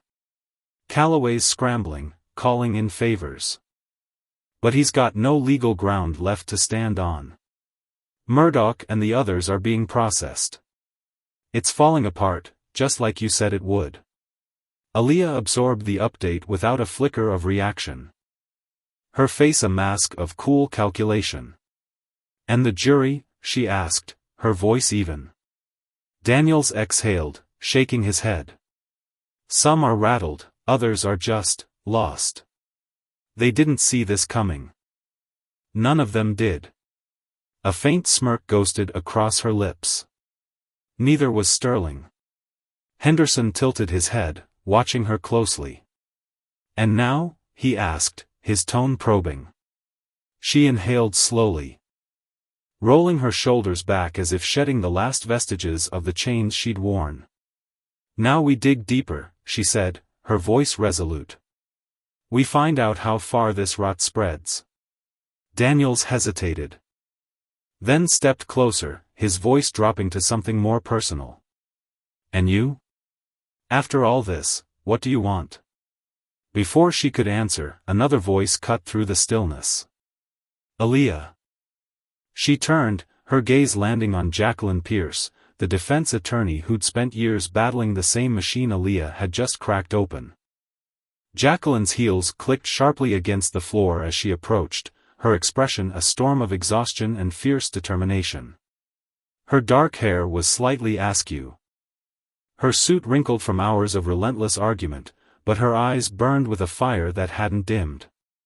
She stopped a few feet away, her chest heaving as if she'd run the length of the building to reach this moment. You did it, Jacqueline said, her voice trembling with a mix of disbelief and triumph. You tore it all down. Aaliyah held her gaze, seeing the weight of a decade's worth of lost cases reflected in the attorney's eyes, cases she'd fought for, bled for. Only to watch them crumble under the same corruption Aaliyah had exposed. We're not done, Aaliyah replied, her tone firm but laced with a quiet promise. This is just the start. Jacqueline nodded, swallowing hard, her hands clenching briefly at her sides. I know. But today matters. Her voice cracked, and for a moment, she looked less like the unyielding advocate who'd faced down giants and more like a woman who'd carried too much for too long. Aaliyah softened, just slightly, and offered a nod of understanding. They stood there, two warriors bound by the same fight, the air between them heavy with the unspoken truth. Justice wasn't a gift, it was a battle, and its price was steep. The lesson lingered in the silence that followed. Power, when unchecked, devoured everything in its path, lives, truth, hope, until someone dared to strike back. Aaliyah had. And the consequences would echo for years, a warning to those who mistook authority for invulnerability. She turned back to the hallway, her step steady, her resolve unbreakable. The fight wasn't over, but for the first time in years, she felt the weight on her chest lift, replaced by the quiet, unshakable certainty that she'd made them pay attention. And they'd never forget her name. The sharp clack of her heels reverberated off the cold, unyielding tile as Jacqueline moved closer, her steps deliberate, almost predatory. The sterile hallway of the courthouse stretched endlessly before her, its polished floors gleaming under the harsh fluorescent lights, casting distorted reflections that danced like ghosts. Her face remained a mask, unreadable to most, but something stirred in the depths of her dark eyes, a flicker of intrigue. Perhaps even a reluctant admiration that went beyond the confines of her professional demeanor. She stopped just a few feet away, her presence commanding yet restrained, and tilted her head slightly. You really do know how to put on a show, she said, her voice smooth, edged with a faint smirk that suggested she'd seen more than she was letting on. But let me guess, you weren't just performing for the crowd, were you? Aaliyah stood still, her posture unwavering, her gaze locked onto Jacqueline's with an intensity that could cut through steel. For a long, heavy moment, she said nothing, letting the weight of the question settle between them like dust after a storm. Then she exhaled, a slow, measured release of breath that carried the exhaustion of someone who'd been fighting far longer than anyone realized. You already know the answer to that, she replied, her tone steady, unflinching. As if daring Jacqueline to dig deeper. Jacqueline's smirk widened, though it didn't quite reach her eyes. She nodded, a small, knowing gesture. I do, she admitted. Her voice dipping into something softer, almost conspiratorial. But I also know this city, it's not ready for the chaos you just unleashed. Her words hung in the air, heavy with implication. As if she could already hear the distant rumble of a world about to shift beneath their feet. Aaliyah didn't blink, didn't falter. Her dark eyes burned with a quiet fire. A resolve forged in battles no one else could see. Then they better start getting ready, she said, her voice low but firm, a promise wrapped in defiance. Jacqueline let out a soft laugh. A sound that echoed faintly down the hallway, tinged with both amusement and something heavier, respect, perhaps, or the dawning realization of what Aaliyah had just set in motion. She shook her head. Strands of dark hair brushing against her shoulders. They won't have a choice, she murmured, almost to herself. From the shadows nearby, a second figure shifted, a younger agent. His crisp suit slightly rumpled from the tension of the day. His eyes darted between the two women, uncertainty etched into the lines of his face. He cleared his throat. His voice hesitant but edged with protocol. Miss Pierce, with all due respect, this is still an active case. His stance was rigid, hands clasped behind his back. As if he could anchor himself to the rules in a moment when everything else was slipping. Jacqueline raised a hand, cutting him off with a fluid, dismissive gesture that spoke of authority she didn't need to flaunt. Relax, she said, her tone cool and even.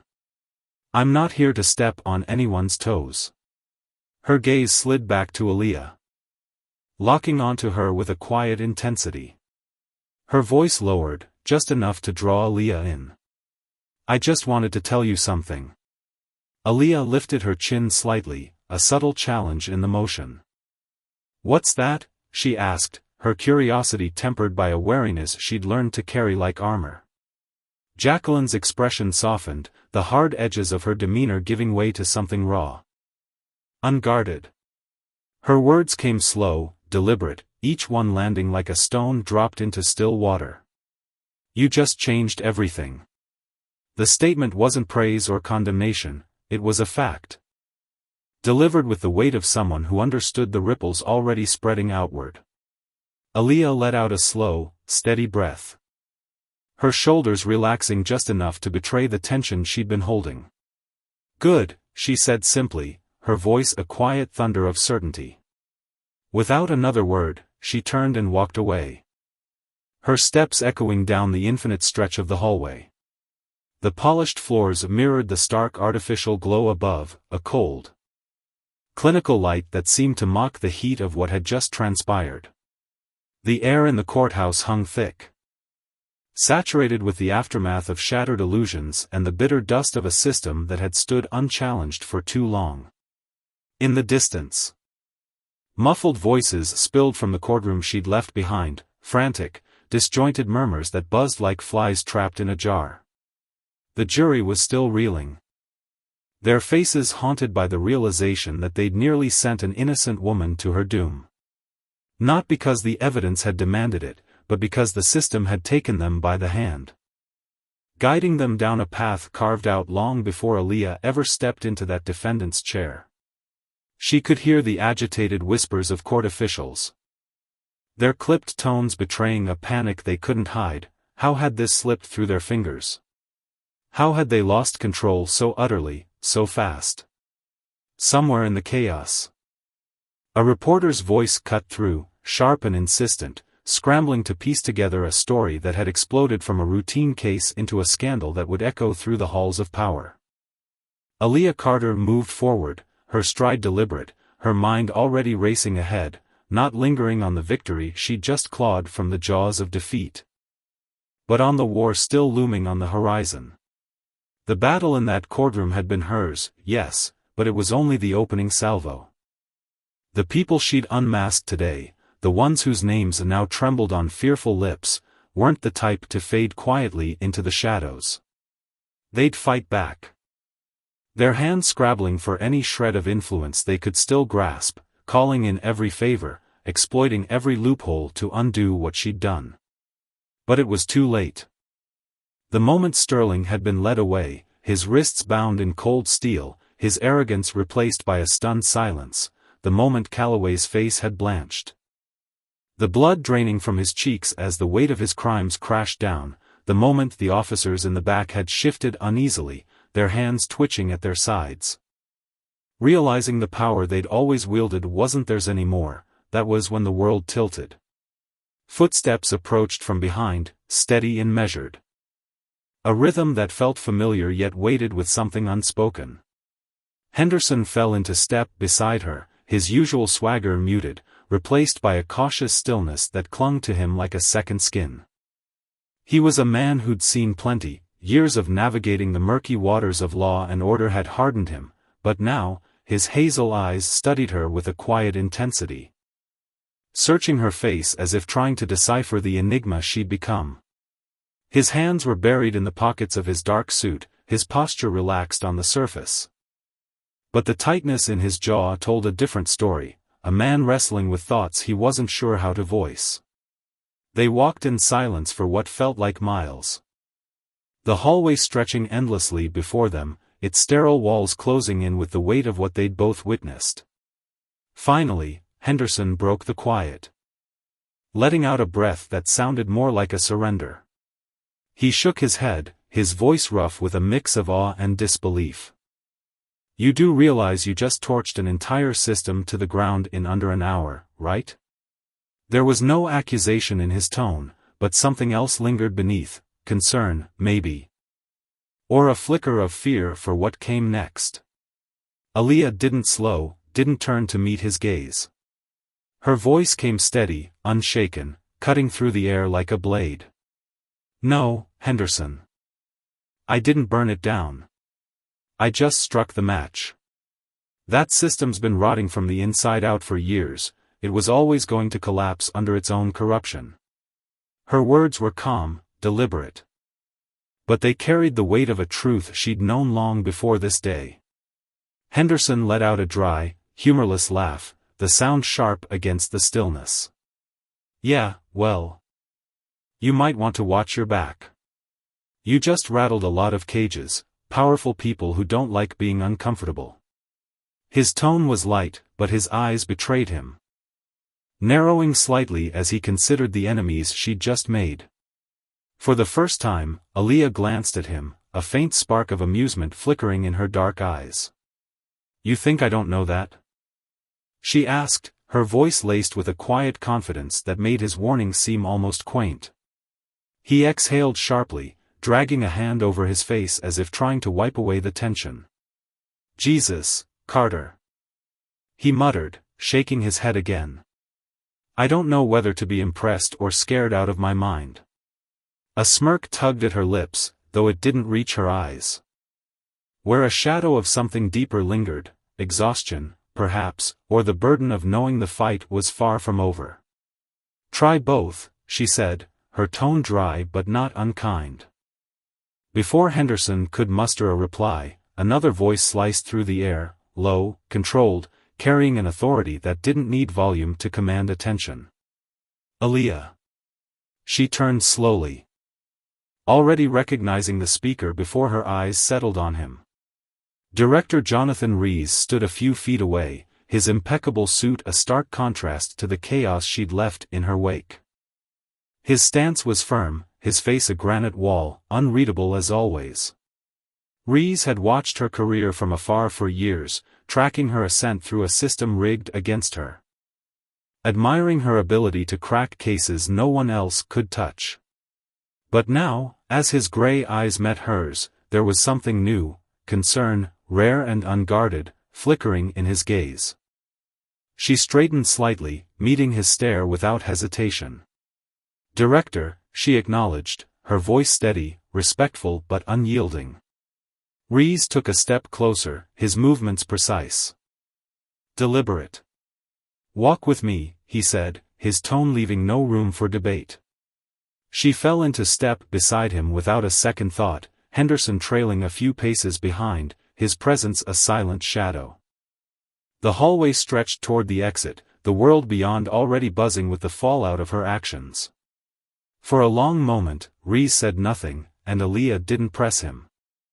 She knew him well enough to understand that when he spoke, every word would be intentional, weighted with purpose. Finally, he let out a slow breath, his voice quieter now, as if testing each syllable before releasing it.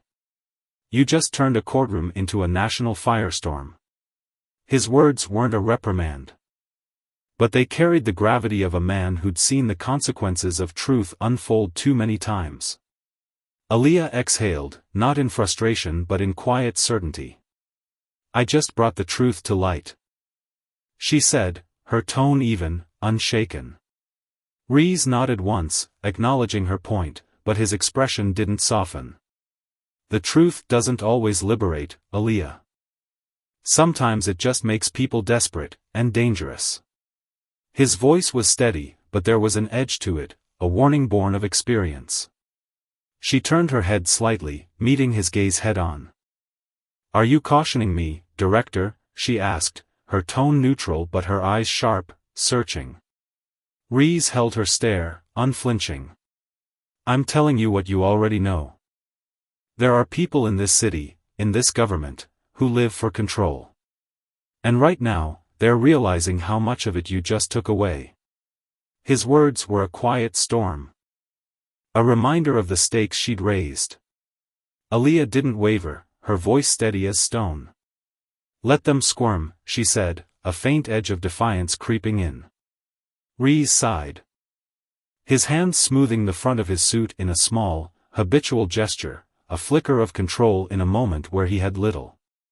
"You've been untouchable for a long time, Carter," he said, his tone measured. "But you just made enemies who don't fight fair." She tilted her head slightly, a ghost of a smile tugging at her lips. "They never have," she replied, her voice soft but unyielding, a quiet testament to the battles she'd already survived. Rees studied her for a long moment, his eyes narrowing as if weighing whether to press further. But finally, he gave a slight nod, conceding, not because he'd lost the argument, but because he knew she was a force beyond stopping. They reached the exit, where sunlight streamed through the glass doors, illuminating the world outside, a world already shifting under the weight of what she'd done. The lesson was clear: justice wasn't just a verdict, it was a reckoning. And the consequences of abusing power? They were a fire that, once lit, would burn until nothing corrupt remained. The air was thick with tension as Aaliyah Carter stood just inside the courthouse doors, her heart pounding not from fear but from a fire that had been reignited deep within her. Outside, the steps of the Montgomery courthouse teemed with a chaotic swarm of reporters, their voices a tangled roar, microphones thrust forward like spears, camera flashes slicing through the fading daylight. They were hungry for her words, desperate to capture the story that had already begun to ripple far beyond this southern city. She turned to Rees, her longtime friend and ally, who stood beside her, his presence a quiet anchor amid the storm. Her voice emerged steady, a calm defiance woven through every syllable. "Let them come. Let them try to twist this however they want. But this time, it's different." She exhaled slowly, a deliberate release of years of pent-up weight.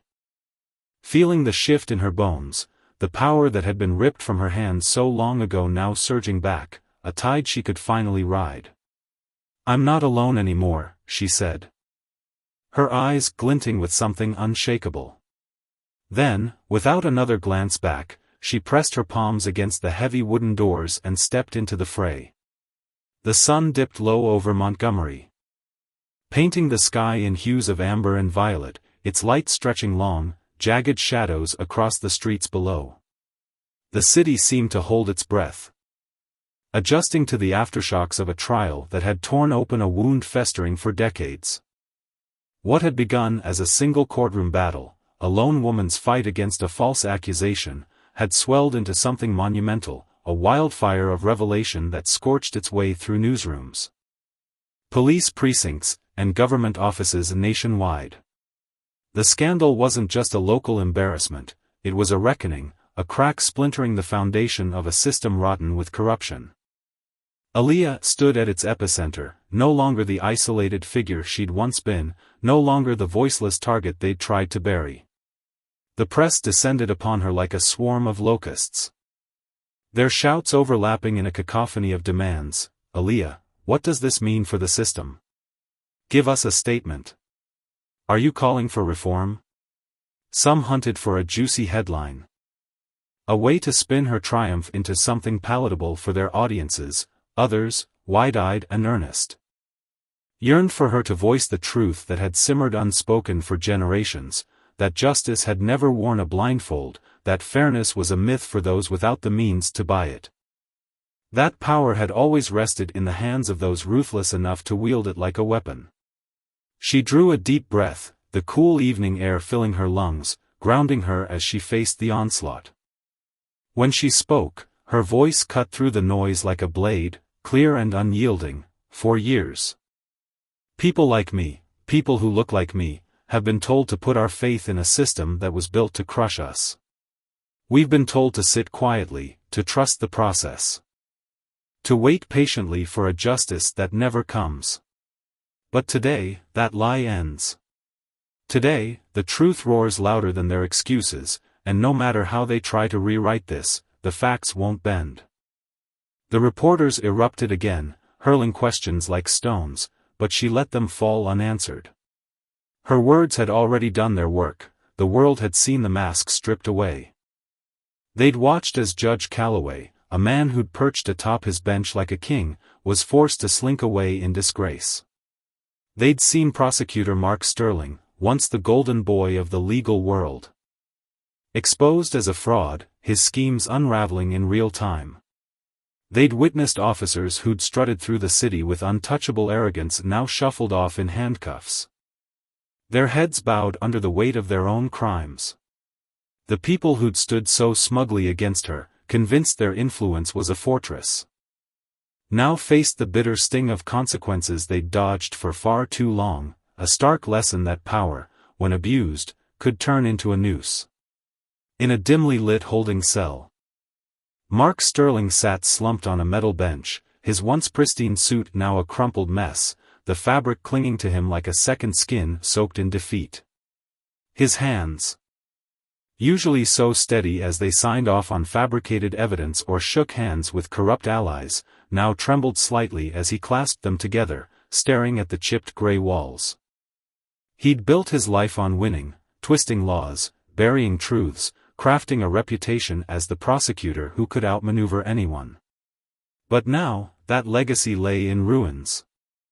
Shattered by a woman he'd dismissed as insignificant, a nobody he'd assumed would fold under his pressure. The irony gnawed at him. Aaliyah Carter, the quiet, unassuming figure he'd sneered at from across the courtroom, had been the one to topple his empire. He replayed their first encounter in his mind, her sitting there, head held high despite the chains of a rigged system, her eyes locking onto his with a quiet fury he'd mistaken for weakness. Now, as he awaited a fate he couldn't charm his way out of, he felt the walls closing in, not just of the cell, but of a life where justice had finally caught up. Judge Calloway's fall was swifter, but no less devastating.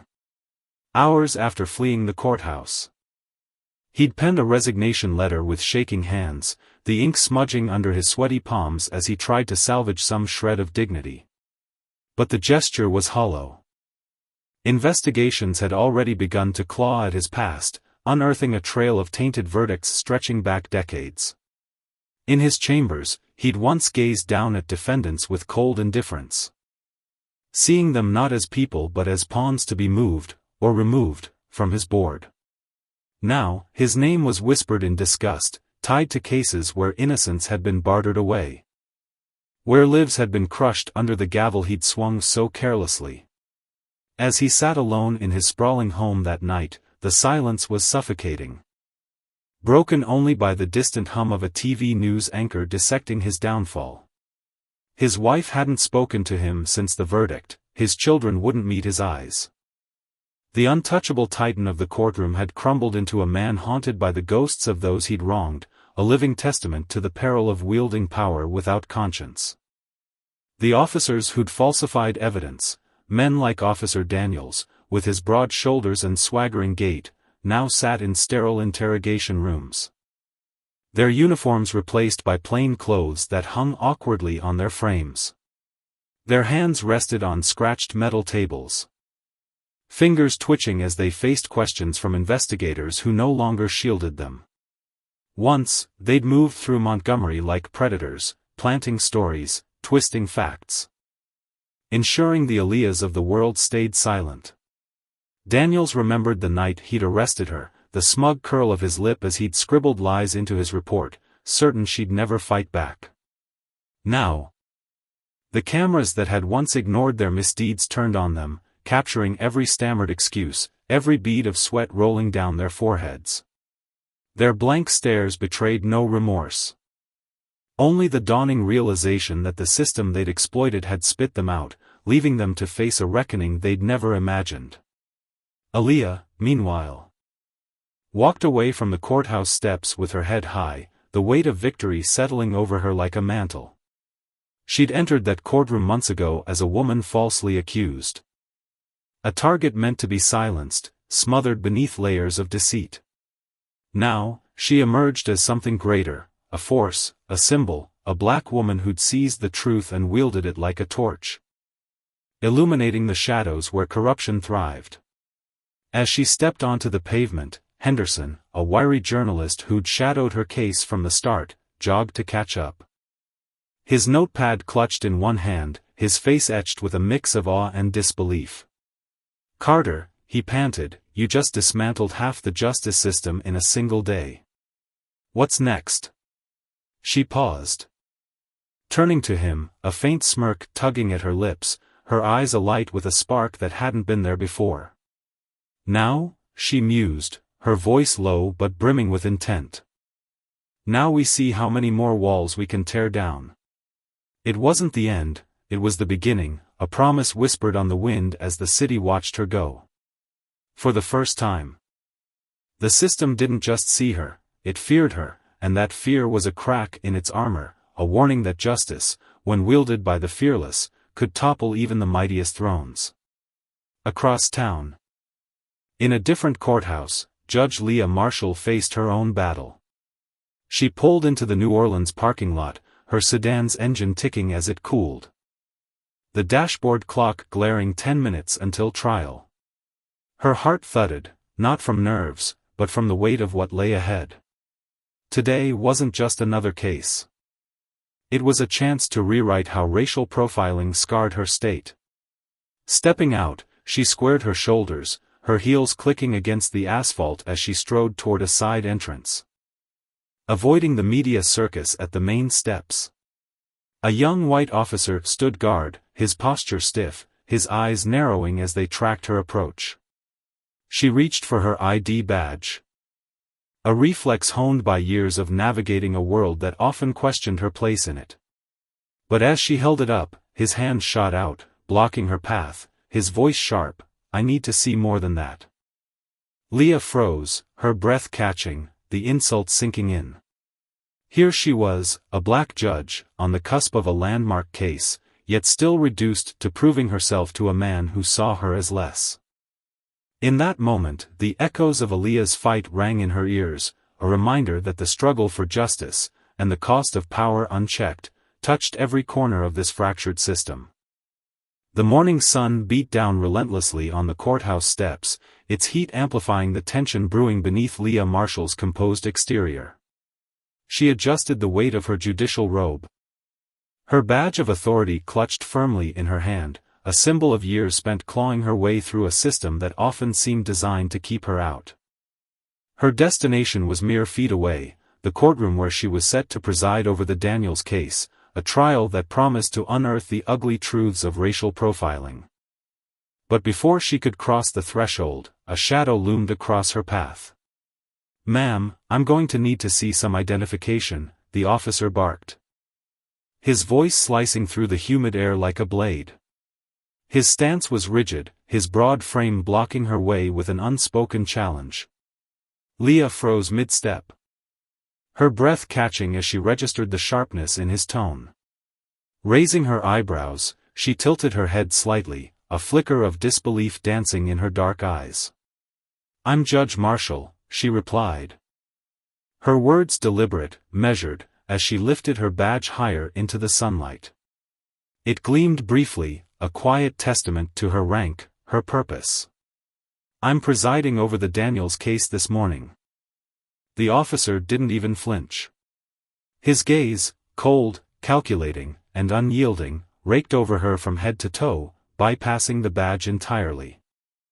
Leah felt a familiar ember of anger ignite deep within her chest, its heat spreading like wildfire. She'd faced this look before, too many times to count, the scrutiny that stripped away her title, her accomplishments, and saw only the color of her skin. Yet she held her composure, her face a mask of calm, even as her pulse quickened beneath her ribs. "There's been an incident nearby," he continued, his voice dripping with suspicion, "and you match the description of someone involved. I'll need you to answer a few questions." For a long, suffocating moment, Leah stared at him, the irony of the situation wrapping around her like a noose. Here she stood, a judge on the cusp of ruling on a case about prejudice and misuse of power, only to find herself ensnared in the very same trap. The absurdity of it gnawed at her, but she forced her voice to remain steady. "Officer," she said, her tone cutting through the thick air, "I don't have time for this. The trial starts in less than 10 minutes, and I need to get inside." She extended her badge once more, willing him, just for a heartbeat, to see his error, to acknowledge the authority she'd fought so hard to earn. But he didn't budge. His hand hovered near his belt, fingers grazing the cold metal of the handcuffs clipped there. A silent threat that sent a jolt through Leah's spine. "I don't care who you say you are, ma'am," he snapped, stepping closer, his breath hot and heavy with defiance. "You're coming with me." Her breath hitched, the world tilting slightly as the situation spiraled beyond reason. She saw it in his eyes then, the same cocktail of suspicion and contempt she'd encountered growing up in the Deep South, where every glance from a uniform carried a judgment she couldn't escape. This wasn't about her being a judge. This was about her being black. Before she could muster a response, a new voice sliced through the mounting tension like a lifeline. "What's going on here?" Leah turned, her heart still hammering, to see an older black officer striding toward them. His weathered face, etched with years of experience, twisted in a mixture of surprise and concern as his eyes landed on her. "Marshall," he said, recognition dawning as his gaze widened. "Judge Marshall?" "Yes," Leah replied, her voice taut, a thread of relief weaving through her frustration. The older officer's attention snapped to his younger counterpart, his expression hardening.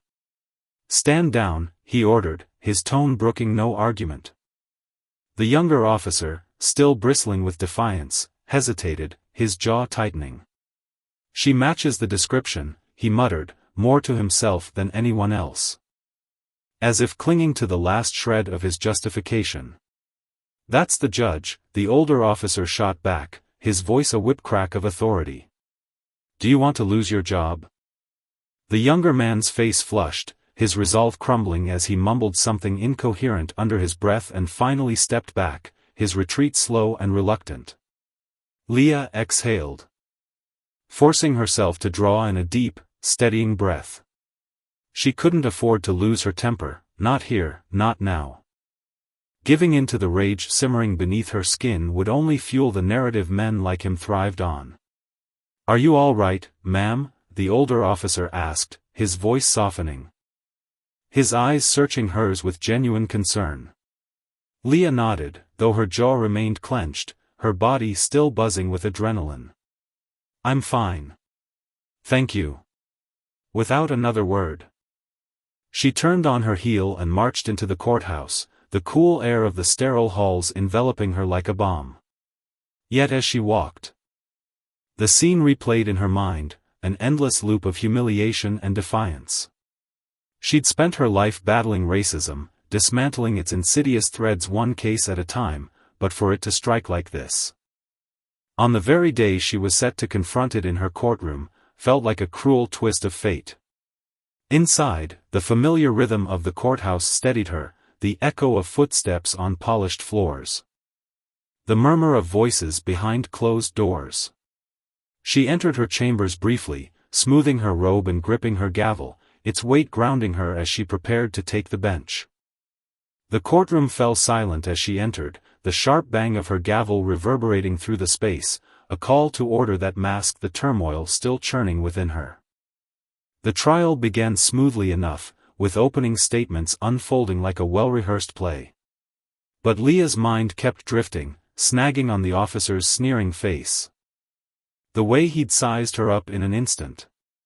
It mirrored the case before her too closely, the lines blurring until she could barely separate her own experience from Kevin Daniels's. When Kevin took the stand, Leah leaned forward slightly, her eyes locking onto his. He was young, barely into his 20s, with a quiet dignity that belied the tremor in his hands. His testimony spilled out raw and unfiltered, each word heavy with the pain of a wound still fresh. He spoke of walking home through his own neighborhood, a place he'd known since childhood, only to be stopped by police for no reason at all. No crime, no suspicious behavior. Just the audacity of existing while black. He described the cold bite of handcuffs against his wrists, the jeers of neighbors watching from their porches. The humiliation that clung to him long after the officers let him go. Leah felt every syllable, her own mourning echoing in his story. She'd heard tales like this before, hundreds of them, but today, they landed like blows. Halfway through his testimony, the courtroom door creaked open and Leah's stomach dropped. There he was, the young officer from outside, stepping into her domain. Officer Bill Wilkins, as she'd soon learn. His face was pale, his movements stiff as he approached the witness stand, every step radiating unease. Leah's nerves ignited. Her fingers tightening around her gavel until her knuckles ached. The prosecutor rose, her voice crisp and commanding. "We'd like to call Officer Bill Wilkins to the stand." Leah watched him settle into the chair, his discomfort palpable. She forced herself to breathe, to maintain the impartiality her role demanded, but it was a Herculean task. This was the man who'd seen her not as a judge but as a suspect, who'd wielded his authority like a weapon without a second thought. The prosecutor began her questioning, her tone unrelenting. "Describe your role in Kevin Daniels's arrest," she prompted. Wilkins shifted, his earlier bravado replaced by a nervous edge. "I was patrolling the neighborhood when I saw Daniels," he started. His voice thinner now, stripped of its earlier venom. He looked out of place, like he didn't belong there." Leah's grip tightened further, the phrase slicing through her like a blade. Out of place. She'd heard it too often, a coded dismissal that meant nothing more than he was black, and I decided he shouldn't be here. The prosecutor pressed harder, her eyes narrowing. "What exactly made Mr. Daniels look out of place, Officer Wilkins?" Bill fidgeted, his hands twisting in his lap, his gaze darting around the room as if searching for an escape. He was acting nervous, looking around. It seemed like he was up to something. Leah's anger flared anew. She'd pored over the case file. Kevin had been waiting for a rideshare, standing still. Minding his own business. No crime, no threat, just a man living his life, caught in the crosshairs of someone else's bias. "Did you find anything on Mr. Daniels that suggested he'd committed a crime?" the prosecutor asked, her voice a scalpel cutting through his flimsy defense. Bill hesitated, his face reddening as the silence stretched. "No," he admitted at last, the word falling like a stone. "We didn't." The room held its breath, the weight of his confession settling over the jury. Leah glanced at them, noting the flicker of realization in some eyes, the discomfort in others. The truth was undeniable: Kevin Daniels had been targeted for nothing more than the color of his skin. As Wilkins's testimony unraveled, small cracks appeared, details that didn't align. Excuses that faltered under scrutiny. Leah watched him closely, catching the way his eyes flicked toward her, brimming with unease. He knew who she was now. Knew the gravity of his misstep outside these walls. By the time the prosecutor finished, Wilkins looked diminished, a hollow shell of the man who'd tried to cuff her hours earlier. Leah felt no sympathy, only the crushing weight of a broader reality. This wasn't just about one officer or one case. It was about a system that emboldened men like him. That turned power into a tool of oppression with no consequence, until now. As the trial wore on, Leah wrestled with her emotions, her duty to remain neutral clashing with the fire in her veins. The parallels between her mourning and Kevin's story were inescapable, a mirror reflecting a truth she'd always known but never felt so viscerally. When the day drew to a close, the defense attorney rose, his voice smooth as he painted Wilkins as a well-intentioned officer who'd simply misjudged the situation. Leah saw through the veneer, and so did Samantha Green, the prosecutor. Samantha stood for her closing argument, her presence commanding the room. "This case isn't just about Kevin Daniels," she declared, her voice steady and resonant. "It's about a pattern, a relentless cycle we've witnessed far too often. It's about officers like Bill Wilkins, who see a young black man in a neighborhood and decide, without evidence, that he's a threat. It's about how that assumption festers into wrongful arrests, into shame, into injustice. And it's time we say enough." Her words hung in the air. A clarion call that shifted the room's energy. Leah felt it, the jury leaning in, the weight of understanding settling over them. When she finally dismissed the court, she lingered at the bench. Her mind a whirlwind. She'd done her job, had upheld justice with every ounce of her strength, but the lesson lingered: power unchecked was a poison, and justice, true justice, was the only antidote. Outside, the sun dipped below the horizon, casting long shadows over the steps where her day had begun, a silent reminder of the battle still to come. The sting of that encounter outside the courthouse lingered in Judge Leah Marshall's mind like a splinter she couldn't pull free. She had presided over the case with the steely impartiality her role demanded, her gavel striking down with precision, yet the bitter memory gnawed at her. It wasn't just the words hurled her way or the sharp glint of disdain in the young officer's eyes, it was the deeper truth they carried. No matter how high she climbed, no matter the weight of her robe or the respect her title commanded, there were still those who'd reduce her to the color of her skin. The thought coiled tight in her chest. A quiet fury she'd learned to carry since childhood, tempered by years of proving herself in a world that too often refused to see her fully. The heavy wooden door to the courtroom creaked open, interrupting her spiraling thoughts. Sergeant Michael Harris stepped inside, his boots scuffing softly against the polished floor. He was older. His face etched with lines that spoke of decades on the force, lines of weariness, perhaps regret. His broad shoulders slumped slightly as he approached the bench. His usual air of authority softened by something heavier today. "Judge Marshall," he said, his voice low and careful, almost tentative. "Could I have a moment?" Leah lifted her gaze from the papers strewn across her desk, surprise flickering through her. She nodded, leaning back in her chair. "Of course, Sergeant." Her tone was calm, but beneath it simmered a guarded curiosity. Harris shifted his weight, casting a quick glance around the empty room as if to ensure no one else could hear. He exhaled, a sound that carried the weight of unspoken burdens. "It's about what happened earlier, outside, with Wilkins," he began, his words measured. "He's not a bad kid, you know." "Green, sure. Stubborn as hell. But he's got these blind spots. A lot of them do. Leah's eyes narrowed slightly, her fingers tightening around the pen she held. Blind spots, she echoed. Her voice cool but edged with a bitterness she couldn't fully mask.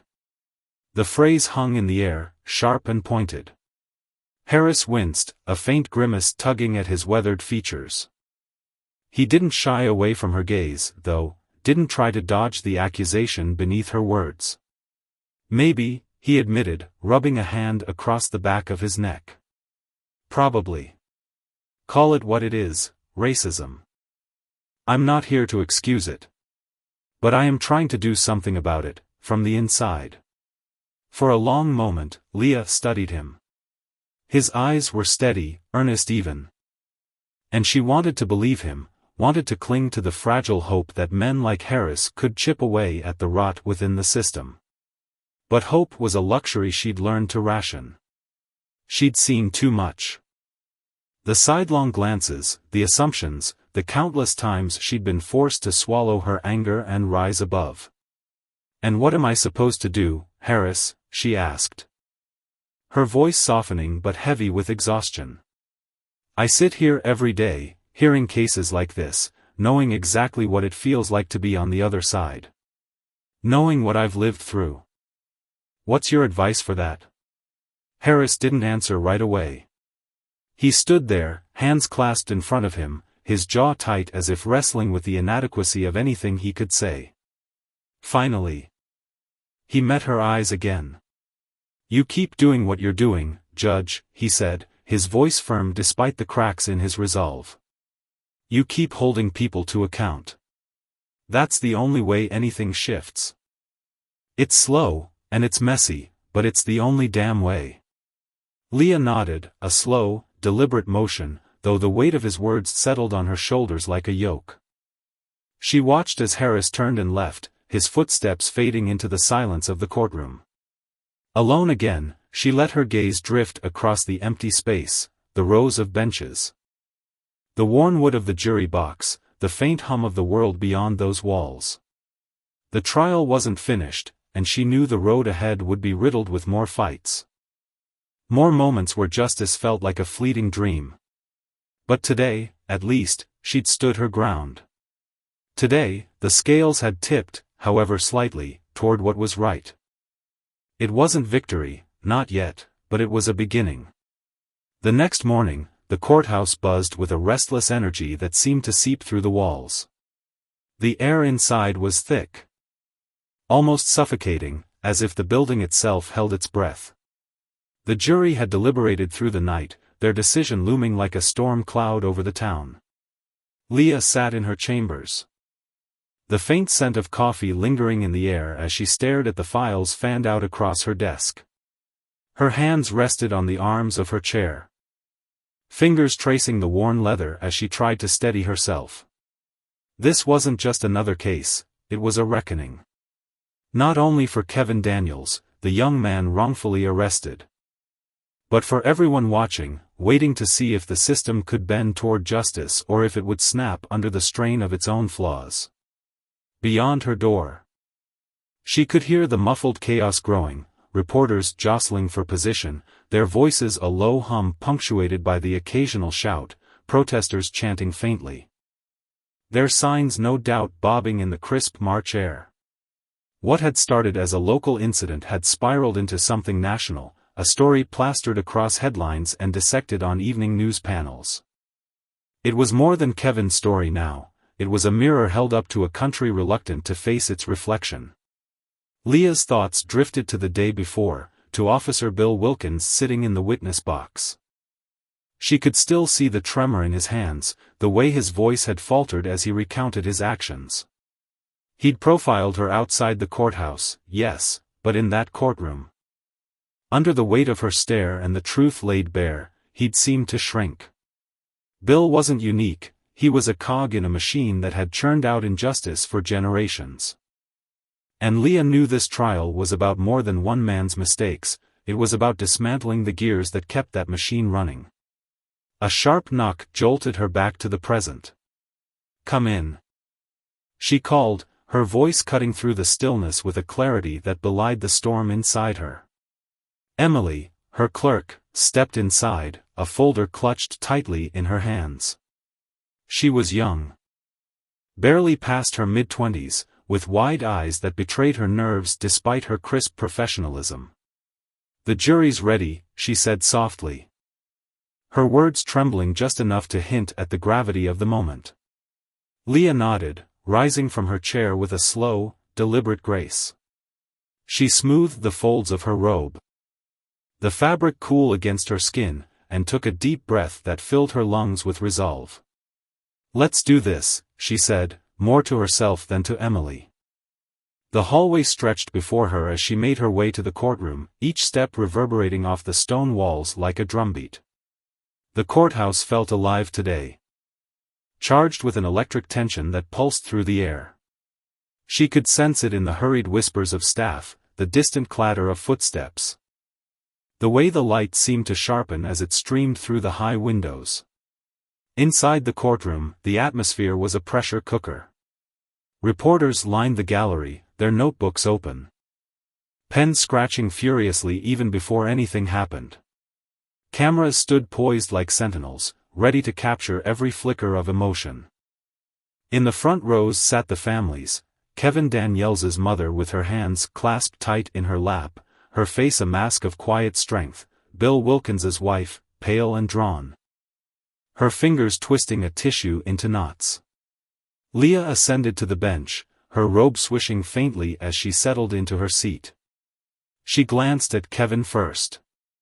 He sat beside his lawyer, his shoulders squared but his eyes shadowed with a weariness that belied his youth. There was a spark there, though, a fragile hope that today might mean something, that the system might finally hear him. Then her gaze shifted to Bill. He looked diminished, his uniform no longer a shield but a spotlight on his shame. His eyes darted around the room, restless and haunted, as if he could feel the walls closing in. For the first time, Leah saw not the brash officer who'd confronted her, but a man unraveling under the weight of his own reckoning. She cleared her throat, the sound sharp in the hushed room. "Please bring in the jury," she said, her voice steady, resonant. The doors swung open, and the 12 jurors filed in, their footsteps a soft shuffle against the floor. Leah watched them closely, searching their faces for clues. Were they resolute? Exhausted? Torn? But they gave nothing away. Their expressions carved from stone as they took their seats. The foreman, a woman in her 50s with dark hair pulled into a severe bun, gripped a slip of paper in her hands. Her fingers trembled slightly, the only sign of the burden she carried. "Have you reached a verdict?" Leah asked, nodding toward her. The foreman rose, unfolding the paper with careful precision. "We have, Your Honor," she said, her voice quavering just enough to reveal the stakes. "Please read it," Leah instructed, her heart thudding against her ribs though her face remained a mask of composure. The foreman glanced down, then up again, her tone steadying as she spoke. "In the case of Officer Bill Wilkins, we, the jury, find the defendant guilty of wrongful arrest and racial discrimination." A ripple of sound swept through the room, gasps, murmurs, the scratch of pens on paper. Leah's eyes flicked to Kevin. For a moment, he sat motionless, his face blank as the words sank in. Then relief broke through, softening his features. His lawyer clapped him on the shoulder, a quiet gesture of triumph. And Kevin's eyes shimmered with unshed tears. He quickly blinked away. Leah turned to Bill. He stared straight ahead, his face drained of color. His hands locked together so tightly his knuckles gleamed white. The verdict had landed like a blow, and for a fleeting second, she thought he might crumble beneath it. She struck her gavel once. The sound crisp and final. "Court is adjourned." The room erupted into motion, reporters surged toward the exits, voices overlapping in a frantic clamor, spectators rose, some whispering, others silent. But then Bill stood, his chair scraping loudly against the floor. "Your Honor," he said, his voice raw and splintered. Leah paused, her hand still on the gavel, and looked down at him. The courtroom stilled again, every eye turning to the officer trembling at its center. He swallowed hard, his Adam's apple bobbing as he fought for words. I need to say something." His gaze dropped to the floor, his shoulders hunching. "I thought I was doing the right thing. Protecting people. The community. But I was wrong." His voice thickened, emotion choking the words. "I see it now, my assumptions, my prejudices. They messed me up. And I'm sorry." The silence that followed was a living thing, heavy and suffocating. Leah felt her breath catch. A tangle of anger and exhaustion rising in her throat. His apology hung there, sincere but hollow against the enormity of what he'd done, what the system he served had done for years. She thought of Kevin, of herself, of every time she'd been stopped, questioned, diminished for no reason but her skin. Sorry didn't erase that. It didn't heal the wounds carved into lives and families and entire communities. She met Bill's eyes, her voice unwavering but laced with a quiet steel. "Your apology is noted, Officer Wilkins. But the damage your actions caused, the damage actions like yours cause, runs deeper than words can mend. It's not just about you. It's about a system that let this happen, that made it normal. Saying sorry doesn't fix that." Bill nodded, a defeated slump settling into his frame. He didn't argue, didn't push back. He just stood there, a man stripped bare by the consequences of his own power. As the courtroom emptied, Leah remained at the bench, the echo of her own words lingering. Justice had been served today, imperfect, incomplete, but real. Yet the lesson burned brighter than the verdict itself. Power, unchecked and wielded with bias, left scars that apologies couldn't heal. And the fight to hold it accountable, to demand better, was a burden she'd carry forward, one case, one day, one step at a time. The air in the courtroom hung heavy, thick with the echoes of a verdict that had just been delivered. Bill Wilkins stood motionless near the center of the room, his broad shoulders slumped under an invisible burden. For years, he had worn his badge with pride. A symbol of authority that gave him purpose, but now it felt like a shackle, chaining him to the consequences of his own choices. His eyes, once sharp and commanding, flickered with something new, a faint glimmer of comprehension, as if the fog of his past convictions was finally beginning to lift. He didn't offer excuses or plead for mercy, he simply stood there, accepting the weight of what he had done. The sound of footsteps retreating toward the exits filled the space as the spectators trickled out, their murmurs fading into a dull hum. Yet Leah Marshall remained seated at the judge's bench, her fingers resting lightly on the gavel that had just sealed Bill's fate. She watched him. Her mind a storm of conflicting emotions, satisfaction at justice served, but also a gnawing frustration that it wasn't enough. Across the room, Kevin Daniels clung to his family in a tight embrace. His mother's arms trembled as they wrapped around him, her tears soaking into his shirt, while his younger brother gripped his hand as though afraid to let go.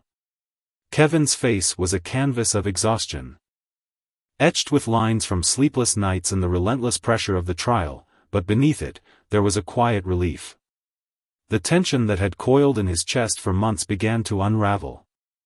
Thread by thread, as he exhaled a shaky breath. He glanced toward Leah, their eyes meeting briefly, and in that fleeting connection, she saw gratitude, and something deeper. A recognition that this moment was bigger than just him.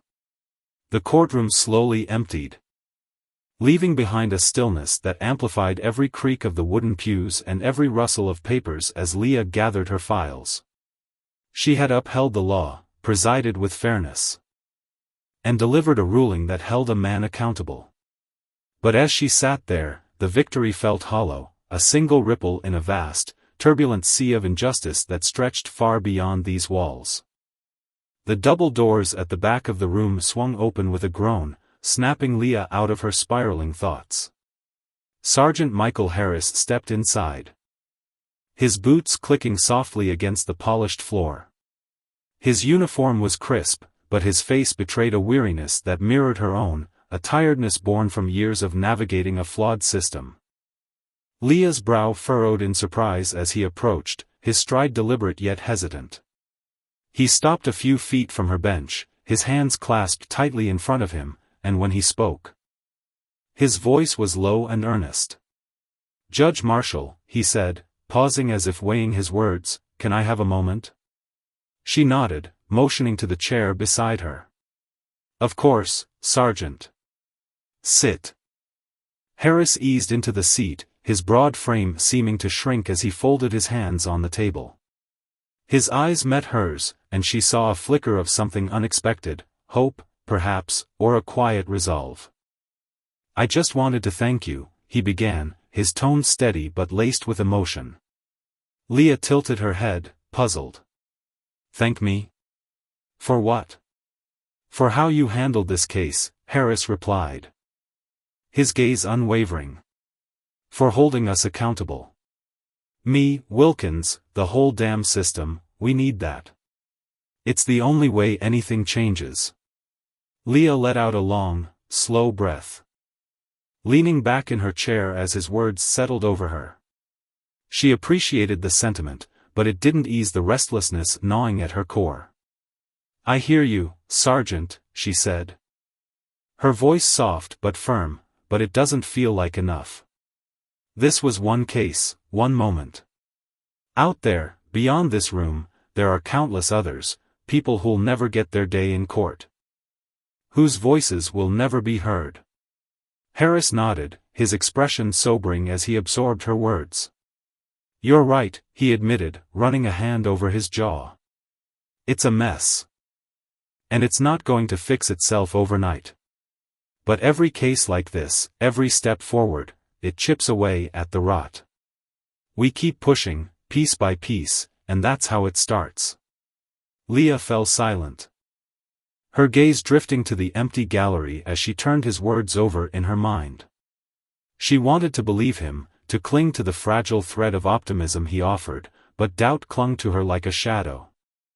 She had seen too much, too many Kevins dismissed, too many Wilkinses shielded, to let hope bloom easily. "What about someone like Wilkins?" she asked, her voice dropping to a near whisper. "Officers who've been shaped by years of bias, taught to see the world through a warped lens, what happens to them?" Harris sighed, the sound heavy with resignation. "It's tough," he said, leaning forward slightly. "I won't sugarcoat it. There are plenty of guys like him out there, dug into their ways like roots in stone. But there are others, people like me, working to shift things from the inside. It's slow, and it's messy, but I'm not giving up. Not as long as I've got breath in me." She studied him, noting the lines etched into his forehead, the faint tremor in his hands as he spoke. There was exhaustion there, yes, but also a fire, a stubborn determination that echoed her own. "You keep doing what you're doing, Judge," Harris said, rising to his feet. "That's how we change this. One piece at a time." Leah gave a slow nod, her lips parting to echo his words. "Piece by piece," she murmured, watching as he turned and strode out of the room, his silhouette disappearing through the doors. Alone again, she sank back into her chair, her eyes sweeping over the deserted courtroom. The fight was far from over, it never would be, but today, they had carved out a small victory, a single step on a road that stretched endlessly ahead. And maybe, she thought, that was where change took root, not in grand gestures, but in the quiet, persistent push forward. As the last echoes of the trial faded, Leah lingered at the bench, her fingers tracing the edges of her files. The weight of the day pressed down on her, a mix of pride and unease that she couldn't shake. She had done her job. But the broader battle loomed larger than ever, reaching into neighborhoods and lives still scarred by the same forces that had brought Kevin Daniels to her courtroom. With a sigh, she stood, gathering her belongings, when a voice broke through the silence. "Judge Marshall?" She turned to see Kevin approaching, his attorney trailing a step behind. His posture was straighter now, though his eyes still carried the strain of the past few days. He stopped a few feet away, his hands shoved into his pockets, and when he spoke, his voice was steady but soft. "I just wanted to say thank you, for everything." Leah paused, setting her files down as she met his gaze. "You don't need to thank me, Kevin," she said gently. "I was just doing my job." He shook his head, a faint smile tugging at his lips. "No, it's more than that. This trial, it wasn't just about me. It was about showing people what's really happening out there. What we deal with every day. You gave me a voice when I didn't think anyone would listen." Her chest tightened at his words, a swell of emotion she hadn't expected. She understood the depth of what he was saying, that this wasn't just a legal win, but a crack in the wall of silence that had smothered so many like him. "I hope it's a step towards something better," she said, choosing her words with care. "But it's only one step. We've got a long way to go." Kevin's expression softened, a quiet understanding passing between them. "I know," he replied. "But it's a start. And that means something." She watched as he turned to leave, his attorney offering her a nod before following him out. The door clicked shut behind them, and Leah stood there, rooted to the spot, the enormity of one step sinking in. Determined to avoid the media frenzy buzzing at the courthouse's main entrance, Leah opted for the side exit. She pushed through the heavy door, the cool air hitting her face like a bomb, only to freeze mid-step. There, leaning against the brick wall, was Bill Wilkins. His uniform hung loosely on his frame, as if the trial had stripped away more than just his confidence. His face was pale, his eyes sunken, and when he saw her, he straightened up with a start. "Judge Marshall," he rasped, his voice rough from hours of silence. Leah's heart thudded in her chest, a surge of anger and unease flaring as she faced him. Neither spoke for a long moment, the tension between them crackling like static. Finally, Bill broke the silence, his words stumbling out haltingly. "I didn't expect to see you here. I've been thinking, about everything. About what happened in there, what I did." He paused, his hands twitching nervously at his sides. "I know saying sorry doesn't cut it. It doesn't undo anything. But I need you to know I didn't mean for it to go this way." Leah's eyes narrowed, her arms crossing tightly over her chest as she fought to keep her composure. She'd heard this before, empty apologies from men who only regretted getting caught. "You didn't mean for it to happen," she repeated, her voice icy and deliberate. "But it did happen, Officer Wilkins. It happened to Kevin, to me, to countless others. And it keeps happening. So forgive me if your sudden remorse doesn't sway me." Bill flinched, his shoulders hunching as her words landed like blows. But he didn't retreat. "I know I messed up," he said, his voice cracking. "I let my biases run me, and I didn't even see it until now. I've been taught to think a certain way my whole life, trained to act without questioning. Unlearning that, it's not easy. It's not quick." She stared at him, her expression unyielding. "And what changed?" she pressed. "That you got caught? That someone finally held you accountable?" Bill swallowed hard, his gaze dropping to the ground before lifting to meet hers again. "Both, maybe," he admitted. "But standing in that courtroom, hearing it all laid out, I can't unsee it now. I don't know how to fix it, but I'm trying to figure it out." Leah didn't respond immediately, her mind wrestling with his confession. She wanted to believe people could change, that justice could reach deeper than punishment and spark real transformation. But the scars of experience made that hope fragile. Bill shifted uncomfortably, then stepped back, giving her space. "I just wanted you to know," he muttered before turning away. His figure receding into the lengthening shadows. As Leah watched him go, Harris's words echoed in her ears, piece by piece. She thought of Kevin's gratitude, Bill's faltering remorse, and her own unrelenting drive to see the system bend toward fairness. The lesson was stark: power, when abused, left a trail of wreckage, but justice, when pursued relentlessly, could begin to mend it. She adjusted her bag on her shoulder and stepped into the fading daylight, the weight of the day settling into her bones. One trial wouldn't topple centuries of inequity, but it had exposed the cracks. And in those cracks, she saw the faint glimmer of possibility, a reminder that every step, no matter how small, was a strike against the tide.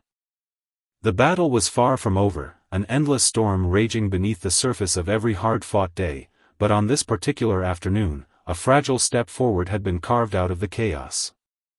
Leah Marshall lingered at the worn wooden bench in the courtroom, her fingers tracing the edges of her files as the last echoes of the gavel's strike reverberated through the high-ceilinged chamber. The air still buzzed with the verdict, a sound that hummed in her ears like a distant melody, sharp, resolute, yet incomplete. She didn't feel the rush of triumph others might have expected. No. This wasn't a victory she could wrap her arms around, not fully. The trial had ended, its final words spoken, but the ripples of its meaning were only beginning to spread, lapping at the edges of a world far larger than this room.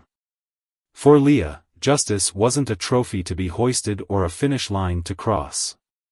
It was a thread, thin and fraying, that stretched beyond the oak-paneled walls of the courthouse, weaving through the cracked streets and shadowed corners of communities still wrestling with the same festering wounds that had dragged Kevin Daniels into this legal crucible. Her chest tightened as she gathered her papers, the weight of it all pressing down, years of cases, faces, and stories blurring together into a single, unrelenting question: how much longer? She rose to her feet, her movements deliberate, when a voice sliced through the fog of her thoughts. "Judge Marshall." It was Kevin Daniels, his tone low and steady, a quiet anchor in the storm of the past few days. He approached her with his attorney trailing just behind, a man whose crisp suit couldn't hide the exhaustion etched into his posture. Kevin's face, once taut with the strain of the trial, had softened now, though the shadows beneath his eyes told a story of sleepless nights and unspoken fears. "I just wanted to say thank you, for everything." Leah paused, her hazel eyes meeting his. For a heartbeat, she studied him, the man who'd stood at the center of this tempest, his life laid bare before a jury of strangers. "You don't need to thank me, Kevin," she said, her voice measured but warm, like a hand extended in the dark. "I was just doing my job." He shook his head, a faint but stubborn motion. "No. It's more than that. This trial, it wasn't just about me. It was about showing people what's really going on out there, what we've been living through. You didn't just sit up there and bang a gavel. You gave me a voice when I didn't think I'd ever be heard." Her breath caught, a sharp pang blooming in her chest. She understood, oh, how she understood. The weight of his words settled over her like a mantle, heavy with truth. "I hope this is a step toward something better," she replied, choosing each syllable with care, as if they were stones laid across a rushing river. "But it's just one case, Kevin. One drop in an ocean. We've got miles to go before this fight's done." His gaze softened, a flicker of quiet resolve passing between them. "I know," he said, his voice carrying the weariness of someone who'd seen too much but refused to look away. "But it's a start. And for that, I'm grateful." She watched him turn away, his attorney's hand resting lightly on his shoulder as they moved toward the exit. The sight stirred something deep within her, a restless ache, a gnawing certainty that this single verdict, this fleeting moment of clarity, couldn't topple a system forged over centuries of neglect and power. But Kevin was right, it was a beginning. Fragile as it might be. With a sigh that felt like it carried the weight of the world, Leah started toward her chambers, her heels clicking softly against the polished floor. The media had already descended on the courthouse's front steps, a swarm of flashing cameras and shouted questions she had no energy to face. She chose the side door instead, a familiar escape route, hoping to slip into the quiet before the storm found her again. But the moment she pushed the heavy door open, the cool March air hit her like a slap, and there he was. Officer Bill Wilkins stood just beyond the threshold, leaning against the brick wall as though it were the only thing keeping him upright. His uniform hung loose on his frame, the navy fabric swallowing a man who seemed to have shrunk beneath the weight of the past few weeks. His face was pale, drawn tight with lines that hadn't been there before. And his eyes, once sharp with authority, now flickered with something raw and unsteady. Leah froze, her heart thudding against her ribs, a drumbeat of unease. For a long, taut moment, neither of them spoke. The air between them crackled with unspoken things, guilt, anger, a tangle of confusion that neither could fully unravel. "Judge Marshall," Bill finally rasped, his voice rough as gravel. He straightened, peeling himself from the wall, his gaze locking onto hers with a desperate intensity. I didn't expect to see you out here." She said nothing. Her silence a wall he'd have to climb. She didn't know what words could bridge the chasm between them, or if she even wanted them to. But she gave him the space to speak, her arms crossing tightly over her chest as she waited. "I've been thinking," he went on, his words slow and heavy, like stones dropped into deep water. "About everything. About what happened in there," he gestured vaguely toward the courthouse, "and about what I did to you." His hands fidgeted at his sides, fingers twitching as if searching for something to hold on to. "I know saying sorry doesn't fix it. It doesn't erase what I did. But I need you to know I didn't mean for it to turn out like this." Leah's eyes narrowed, a spark of ice flaring in her chest. She'd heard this song before, different voices, same hollow tune. "You didn't mean for it to happen," she echoed, her tone sharp enough to cut. "But it did happen, Officer Wilkins. It happened to Kevin. It happens to people like me, over and over again. So forgive me if your regrets don't stir my heart right now." He flinched, a visible wince that rippled across his face. But he didn't retreat. "I know I messed up," he admitted, his voice cracking under the strain. "I let my biases run the show, things I didn't even realize were there until it was too late. I'm trying to figure it out now, to see where I went wrong. But it's not like flipping a switch. I've been taught to look at the world a certain way my whole life, and I never thought to question it. Not until now."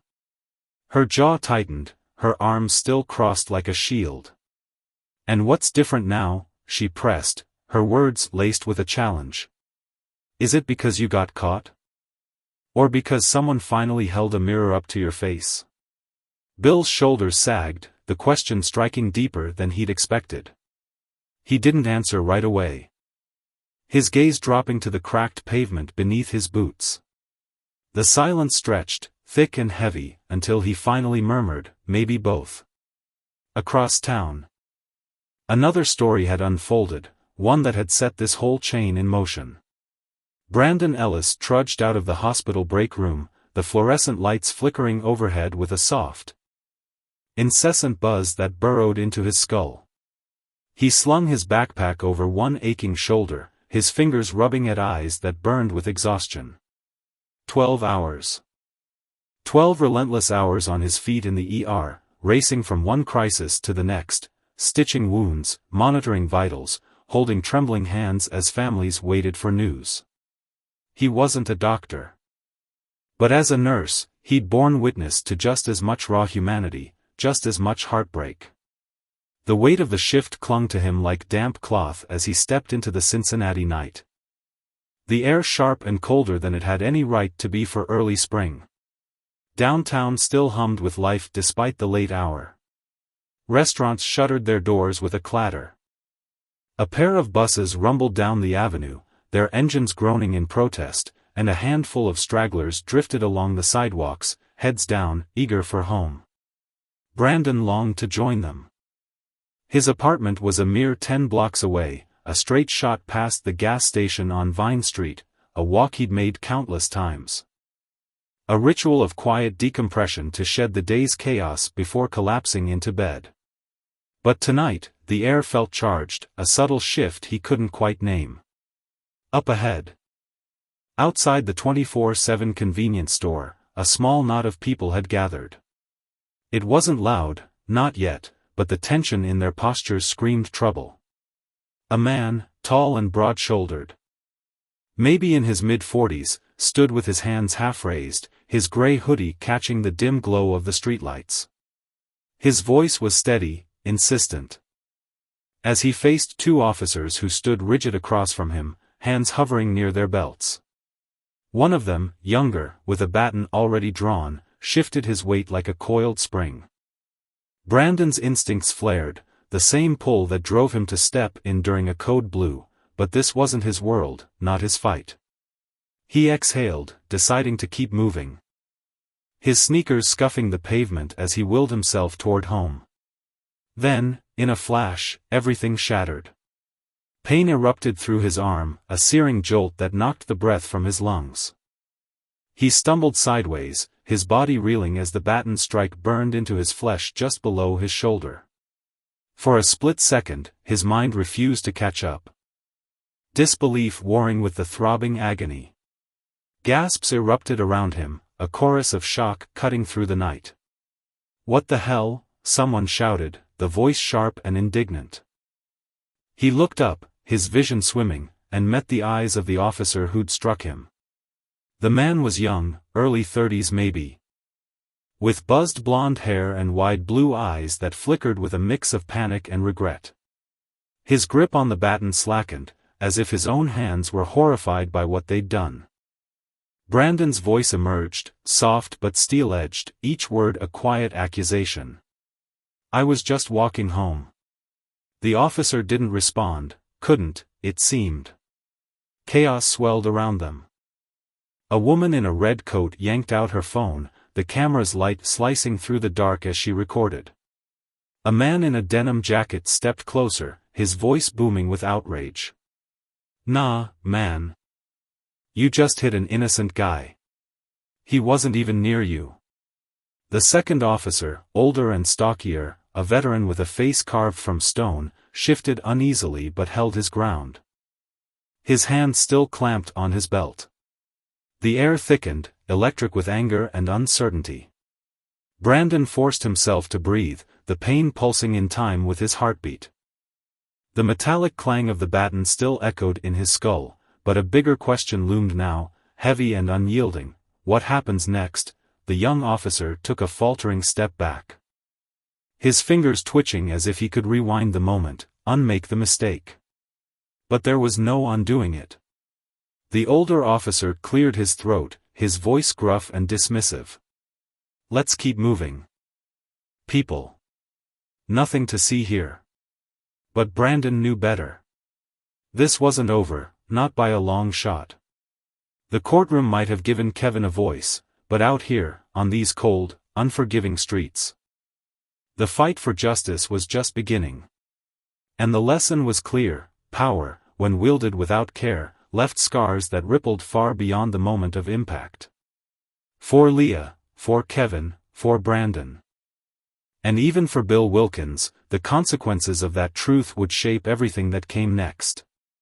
The air was thick with tension under the flickering streetlights, their faint buzz cutting through the heavy silence that had settled over the scene. A man in the crowd let out a bitter scoff, his voice dripping with disdain. "Too late for that now," he muttered. Arms crossed tightly over his chest as if shielding himself from the unfolding mess. Nothing worth staring at anyway, he just swung at him for no damn reason. His words hung there, sharp and accusing, like a splinter lodged in the moment. Brandon barely registered the comment, his focus elsewhere. His arm throbbed with a dull, insistent ache as he flexed his fingers cautiously, testing the damage. The pain sliced through him, quick and biting, but it wasn't the kind that signaled a break. He'd seen worse, far worse, during his endless shifts at the hospital: shattered bones, gaping wounds, lives slipping through his hands despite every frantic effort to hold them together. But this? This wasn't about the injury. This was about something deeper. Something that gnawed at him as he stood there, the weight of it pressing against his chest. His gaze flicked toward the woman nearby, her phone still raised, unwavering, capturing every second. She wasn't alone, dozens of others held their devices aloft, lenses glinting like unblinking eyes in the dim light. None of them were backing down. His eyes snapped back to the officer who'd struck him, a man whose uniform suddenly seemed too big for the uncertainty flickering across his face. Why? Brandon's voice cut through the murmurs and the hum of the streetlights. It wasn't a shout, wasn't laced with venom or theatrics, just a single, piercing word, steady and deliberate. Sharp enough to slice through the noise. The officer flinched, a twitch so subtle it might have gone unnoticed if Brandon hadn't been watching for it. For a moment, the man's lips parted, his throat working as if an explanation, or maybe an apology, might spill out. His eyes darted nervously toward the sea of cameras, and whatever words had been forming died in his throat. His jaw clamped shut, a muscle ticking beneath the surface, and Brandon let out a slow, heavy breath, shaking his head. That silence spoke louder than any excuse could have. An older cop, his face weathered and stern, stepped forward, planting himself like a wall between Brandon and the younger officer. "Sir, you need to step back," he said, his tone clipped, authoritative. The kind of voice that expected obedience without question. Brandon's response was a low, hollow laugh, dry and devoid of humor, born from exhaustion rather than amusement. "Step back," he echoed, his voice tinged with incredulity. "I was never in the way to begin with." His words landed like stones, each one sinking into the tension that rippled through the air. The younger officer, the one who'd actually swung the baton, shifted uncomfortably, his posture shrinking under the weight of the moment. When he finally spoke, his voice was softer than before, almost swallowed by the night. "I didn't mean to," he said, the words fragile, teetering on the edge of breaking. Brandon stared at him, letting the statement hang there, unanswered. That was it? That was all he had? The streetlights buzzed louder in the stillness that followed, a tired nurse and a cop who'd just unraveled his own authority in front of a crowd. Locked in a moment neither could escape. Brandon shook his head again, slower this time. "Doesn't really change the fact that you did," he said, his tone flat but unyielding. The truth of it settling like dust over the scene. The younger officer's breathing hitched, shallow and uneven now, his eyes meeting Brandon's with a flicker of something raw, regret, maybe. Or the dawning realization of what he'd set in motion. He looked like he wanted to say more, to claw his way out of the hole he'd dug, but the older cop wasn't having it. "Sir, I suggest you move along," he barked, his patience fraying, his hand resting near his belt as if to remind everyone who was supposed to be in charge. Brandon could have walked away then. Faded into the night and let it all dissolve behind him. But something in him wouldn't bend. Instead, he took a step forward, not aggressive, just deliberate, because if they thought he'd stay quiet, they'd misjudged him entirely. The crowd wasn't just watching anymore, they were holding their breath, waiting for the next move. The street felt tighter now. The space between Brandon and the officers shrinking, the air crackling with unspoken stakes. Phones stayed up, steady and relentless, no one daring to leave. The younger officer's fingers twitched around his baton, but he didn't lift it again, he couldn't. The weight of his mistake was sinking into him, heavy and suffocating.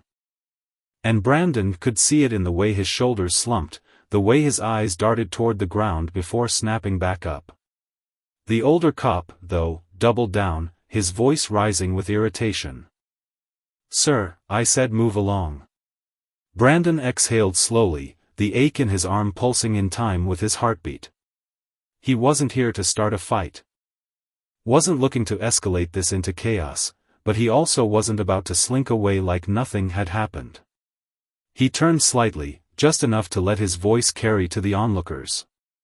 "You all saw that, right?" he asked, calm but firm, inviting them into the moment. A murmur rippled through the group, voices overlapping in quiet agreement. A man in a hoodie nodded, his jaw tight. "Yeah, we saw," he said, his tone edged with frustration. Another bystander scoffed, louder this time. "Clear as day." The woman with the phone never wavered, her camera still rolling. Her face set in quiet determination. The younger officer's breathing shifted again, faster now, his mistake no longer a private misstep but a public reckoning. The older cop let out a sharp, exasperated breath, his hands flexing at his sides. "Put the phones away," he snapped, his voice straining under the pressure. "This doesn't need to go anywhere." But a new voice sliced through the fray, firm and unshakable, cutting off his protest. "It's already somewhere." Brandon turned to see a man stepping forward from the crowd's edge, a figure in his mid-50s, dressed in a crisp suit, his presence radiating quiet authority. The older cop's expression shifted instantly, annoyance giving way to a flicker of caution. "Mr. Warren," he muttered, recognition dawning. Brandon's stomach tightened as he glanced at the woman beside him, her phone still up, her posture unwavering. A reporter. This wasn't just a random witness anymore, this was the press. And the stakes had just climbed higher. The younger officer's face drained of color, his hands trembling slightly as the reality hit him. Brandon took another step forward, locking eyes with him. His voice steady as steel. "You hit me," he said, each word deliberate, measured. "You saw I wasn't a threat. You knew it was wrong the second you did it." The officer's grip on the baton loosened, his shoulders sagging under the weight of Brandon's gaze. For a fleeting moment, regret, real, jagged regret, flashed across his face, and he opened his mouth as if to speak. But the older cop was already moving, his patience gone. "Enough, sir. If you don't leave, we'll detain you for obstruction." The crowd's energy shifted, not into fear, but into something fiercer. A quiet defiance that pulsed through the air. Brandon saw it in their faces, exhaustion, anger, a collective weariness at watching this play out again and again. In that instant, he understood, they weren't just here to gawk. They were here to see what came next, to bear witness to whether justice would bend or break. He wasn't done yet. Shaking out his arm, the pain a distant hum now, he stepped forward again, his voice low but resonant. "Why'd you hit me?" The younger officer's throat bobbed, his hesitation palpable. The older cop stiffened, his tone sharp. "You don't have to answer that." But the younger man ignored him, his lips parting as a quiet, almost broken voice slipped out. "I thought you were reaching for something." Brandon blinked, the absurdity of it sinking in. A deep, weary breath escaped him. "I was scratching my arm," he said, letting the simplicity of it hang there, stark and undeniable. The officer's eyes flickered, embarrassment, guilt, a flash of self-awareness, and Brandon nodded slowly, letting the silence stretch, heavy and accusing. "And now here we are." The crowd leaned in, every word a thread pulling them tighter into the moment. The older cop shifted, visibly uncomfortable, his authority unraveling with each passing second. "This is done. Move along," he said. But the command lacked its earlier bite. Brandon didn't budge. "What if I'd been someone else?" he asked, his voice quiet but loaded, the implication rippling through the air like a shockwave. The younger officer froze, his face paling as the weight of that question settled over him. No one spoke. The woman with the phone kept filming. The reporter's pen scratched furiously against her notepad, and Brandon let the moment linger, let the officer stew in the consequences of his own actions. Then, something shifted. The younger officer looked down, not to avoid Brandon's gaze, but in a quiet, unmistakable shame. "I messed up," he said, the words raw, unsteady, spilling out like a confession he couldn't hold back. The crowd murmured, a wave of surprise and tension rolling through them. Even the older cop faltered, his stern mask slipping for a split second. Brandon let out a short, heavy breath, not relief. Not anger, just the exhaustion of a man who'd seen too much already. "Yeah," he said simply. "You did." The officer swallowed hard, his hand falling slack at his side, the baton forgotten. For the first time, Brandon saw fear in his eyes, not of the cameras, not of his superior, but of what he'd done, of what it meant about him. Was that enough, though? An apology, however sincere, couldn't erase the sting of the baton, couldn't undo the bruise forming on Brandon's arm or the fracture in trust that lingered in the air. The real consequences were only beginning to unfold. And they wouldn't be contained by words. The apology hung there, fragile and incomplete, and Brandon didn't respond immediately. What was there to say? He glanced around, the crowd still watching. Phone still pointed, the journalist still scribbling. This wasn't fading into the night. The older cop, his patience shredded, grabbed the younger officer's arm, muttering something low and urgent. But the younger man shook him off, his face ashen, his resolve crumbling. "You should file a report," someone called out from the crowd, their voice cutting through the haze. Brandon exhaled slowly. Nodding. "Yeah," he said, his tone resolute. "I will." The air shifted again, a ripple of finality settling over the scene. The older cop's jaw tightened, his frustration boiling over. "You don't have to do that," he said, his voice tight. "We can handle this right now." Brandon almost laughed, the sound bitter and sharp. "Handle it like it never happened?" The woman with the phone stepped closer, her presence a quiet challenge. "It's too late for that," she said, her voice steady, echoing the man from earlier. "We all saw."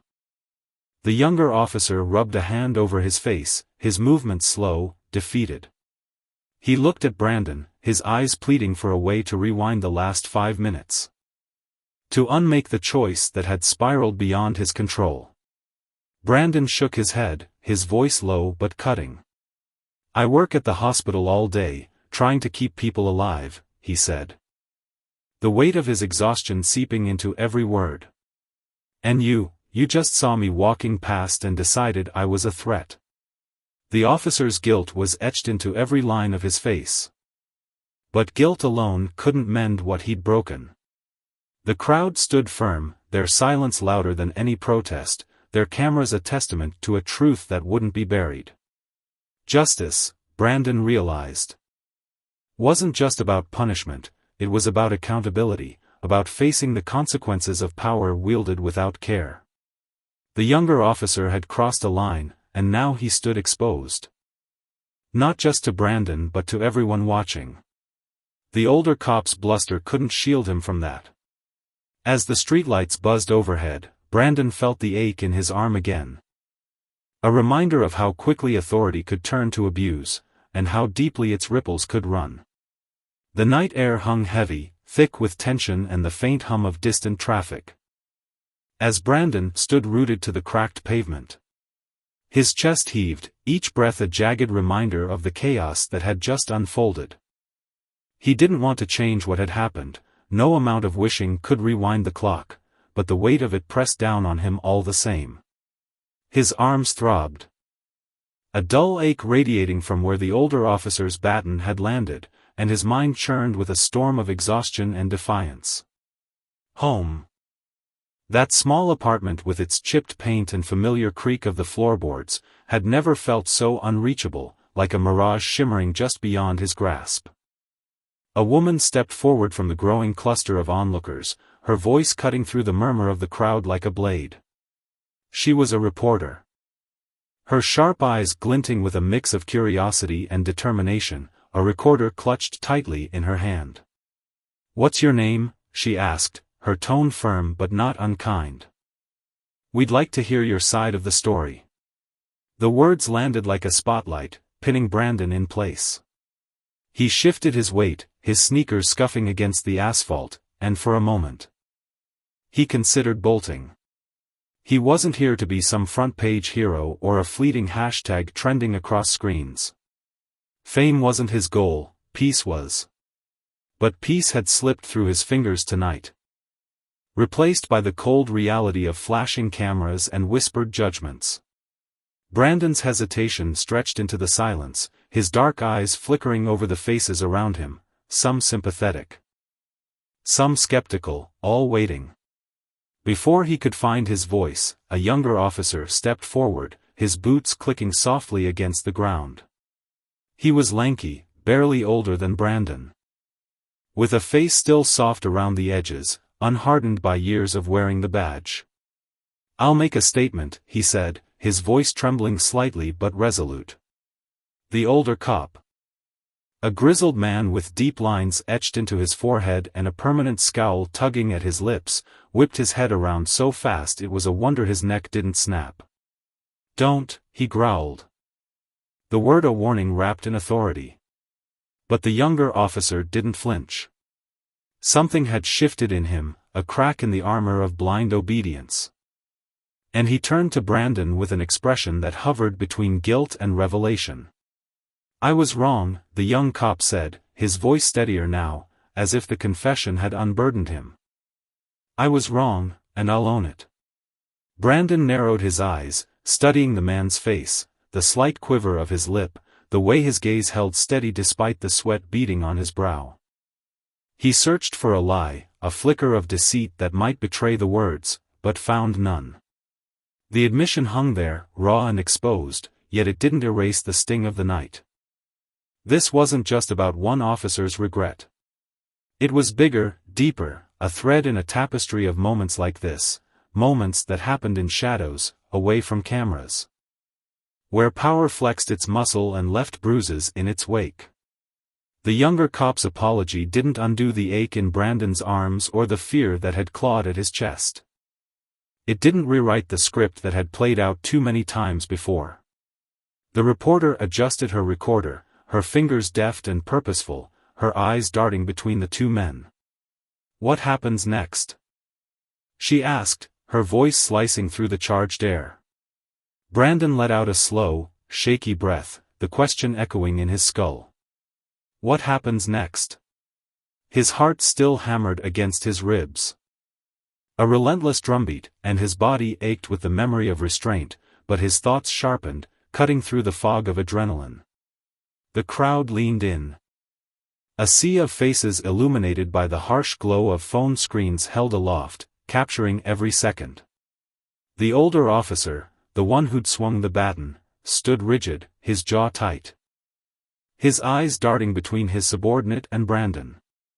He looked trapped, caught in a tug-of-war between the world where orders were law and the one where justice demanded something more. Brandon knew that look.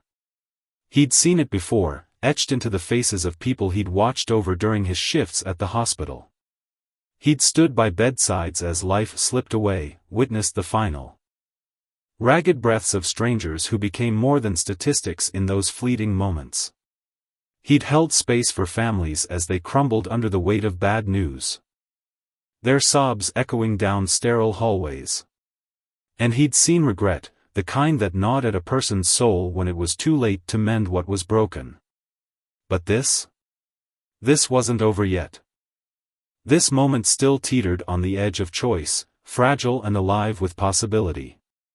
He turned to the young officer, his voice low but unwavering, slicing through the murmurs like a knife. Then do something about it. The cop's throat bobbed, a nervous swallow betraying the storm brewing inside him. Like what? He asked, his words barely above a whisper. Brandon didn't blink. Didn't soften. You tell the truth.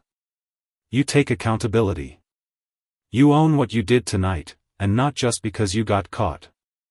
The weight of his demand settled over them, heavy and unyielding. The younger officer glanced sideways at his superior, whose exhale came sharp and jagged, a hiss of frustration. You don't have to do this, the older cop muttered. His voice thick with the unspoken plea to keep the status quo intact. Brandon's jaw clenched, a flicker of anger sparking in his chest. That's the problem, he said, his tone cutting deeper now.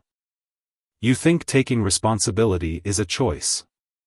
The words landed like a gavel, and silence swallowed the scene. The young officer stood there, his hands twitching at his sides. His breath shallow as he wrestled with the crossroads before him. Then, slowly, he straightened, his shoulders squaring as if shedding an invisible weight. I'll report myself, he said. Turning back to Brandon with a resolve that hadn't been there before. The older cop's face hardened into stone, his lips pressing into a thin line, but he didn't speak. Whatever he felt, anger, betrayal, fear, he kept it locked behind that scowl. Brandon studied the young officer's face, tracing the lines of determination that hadn't been there an hour ago.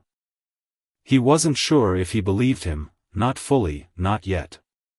Trust was a fragile thing, and words were cheap when the world was watching.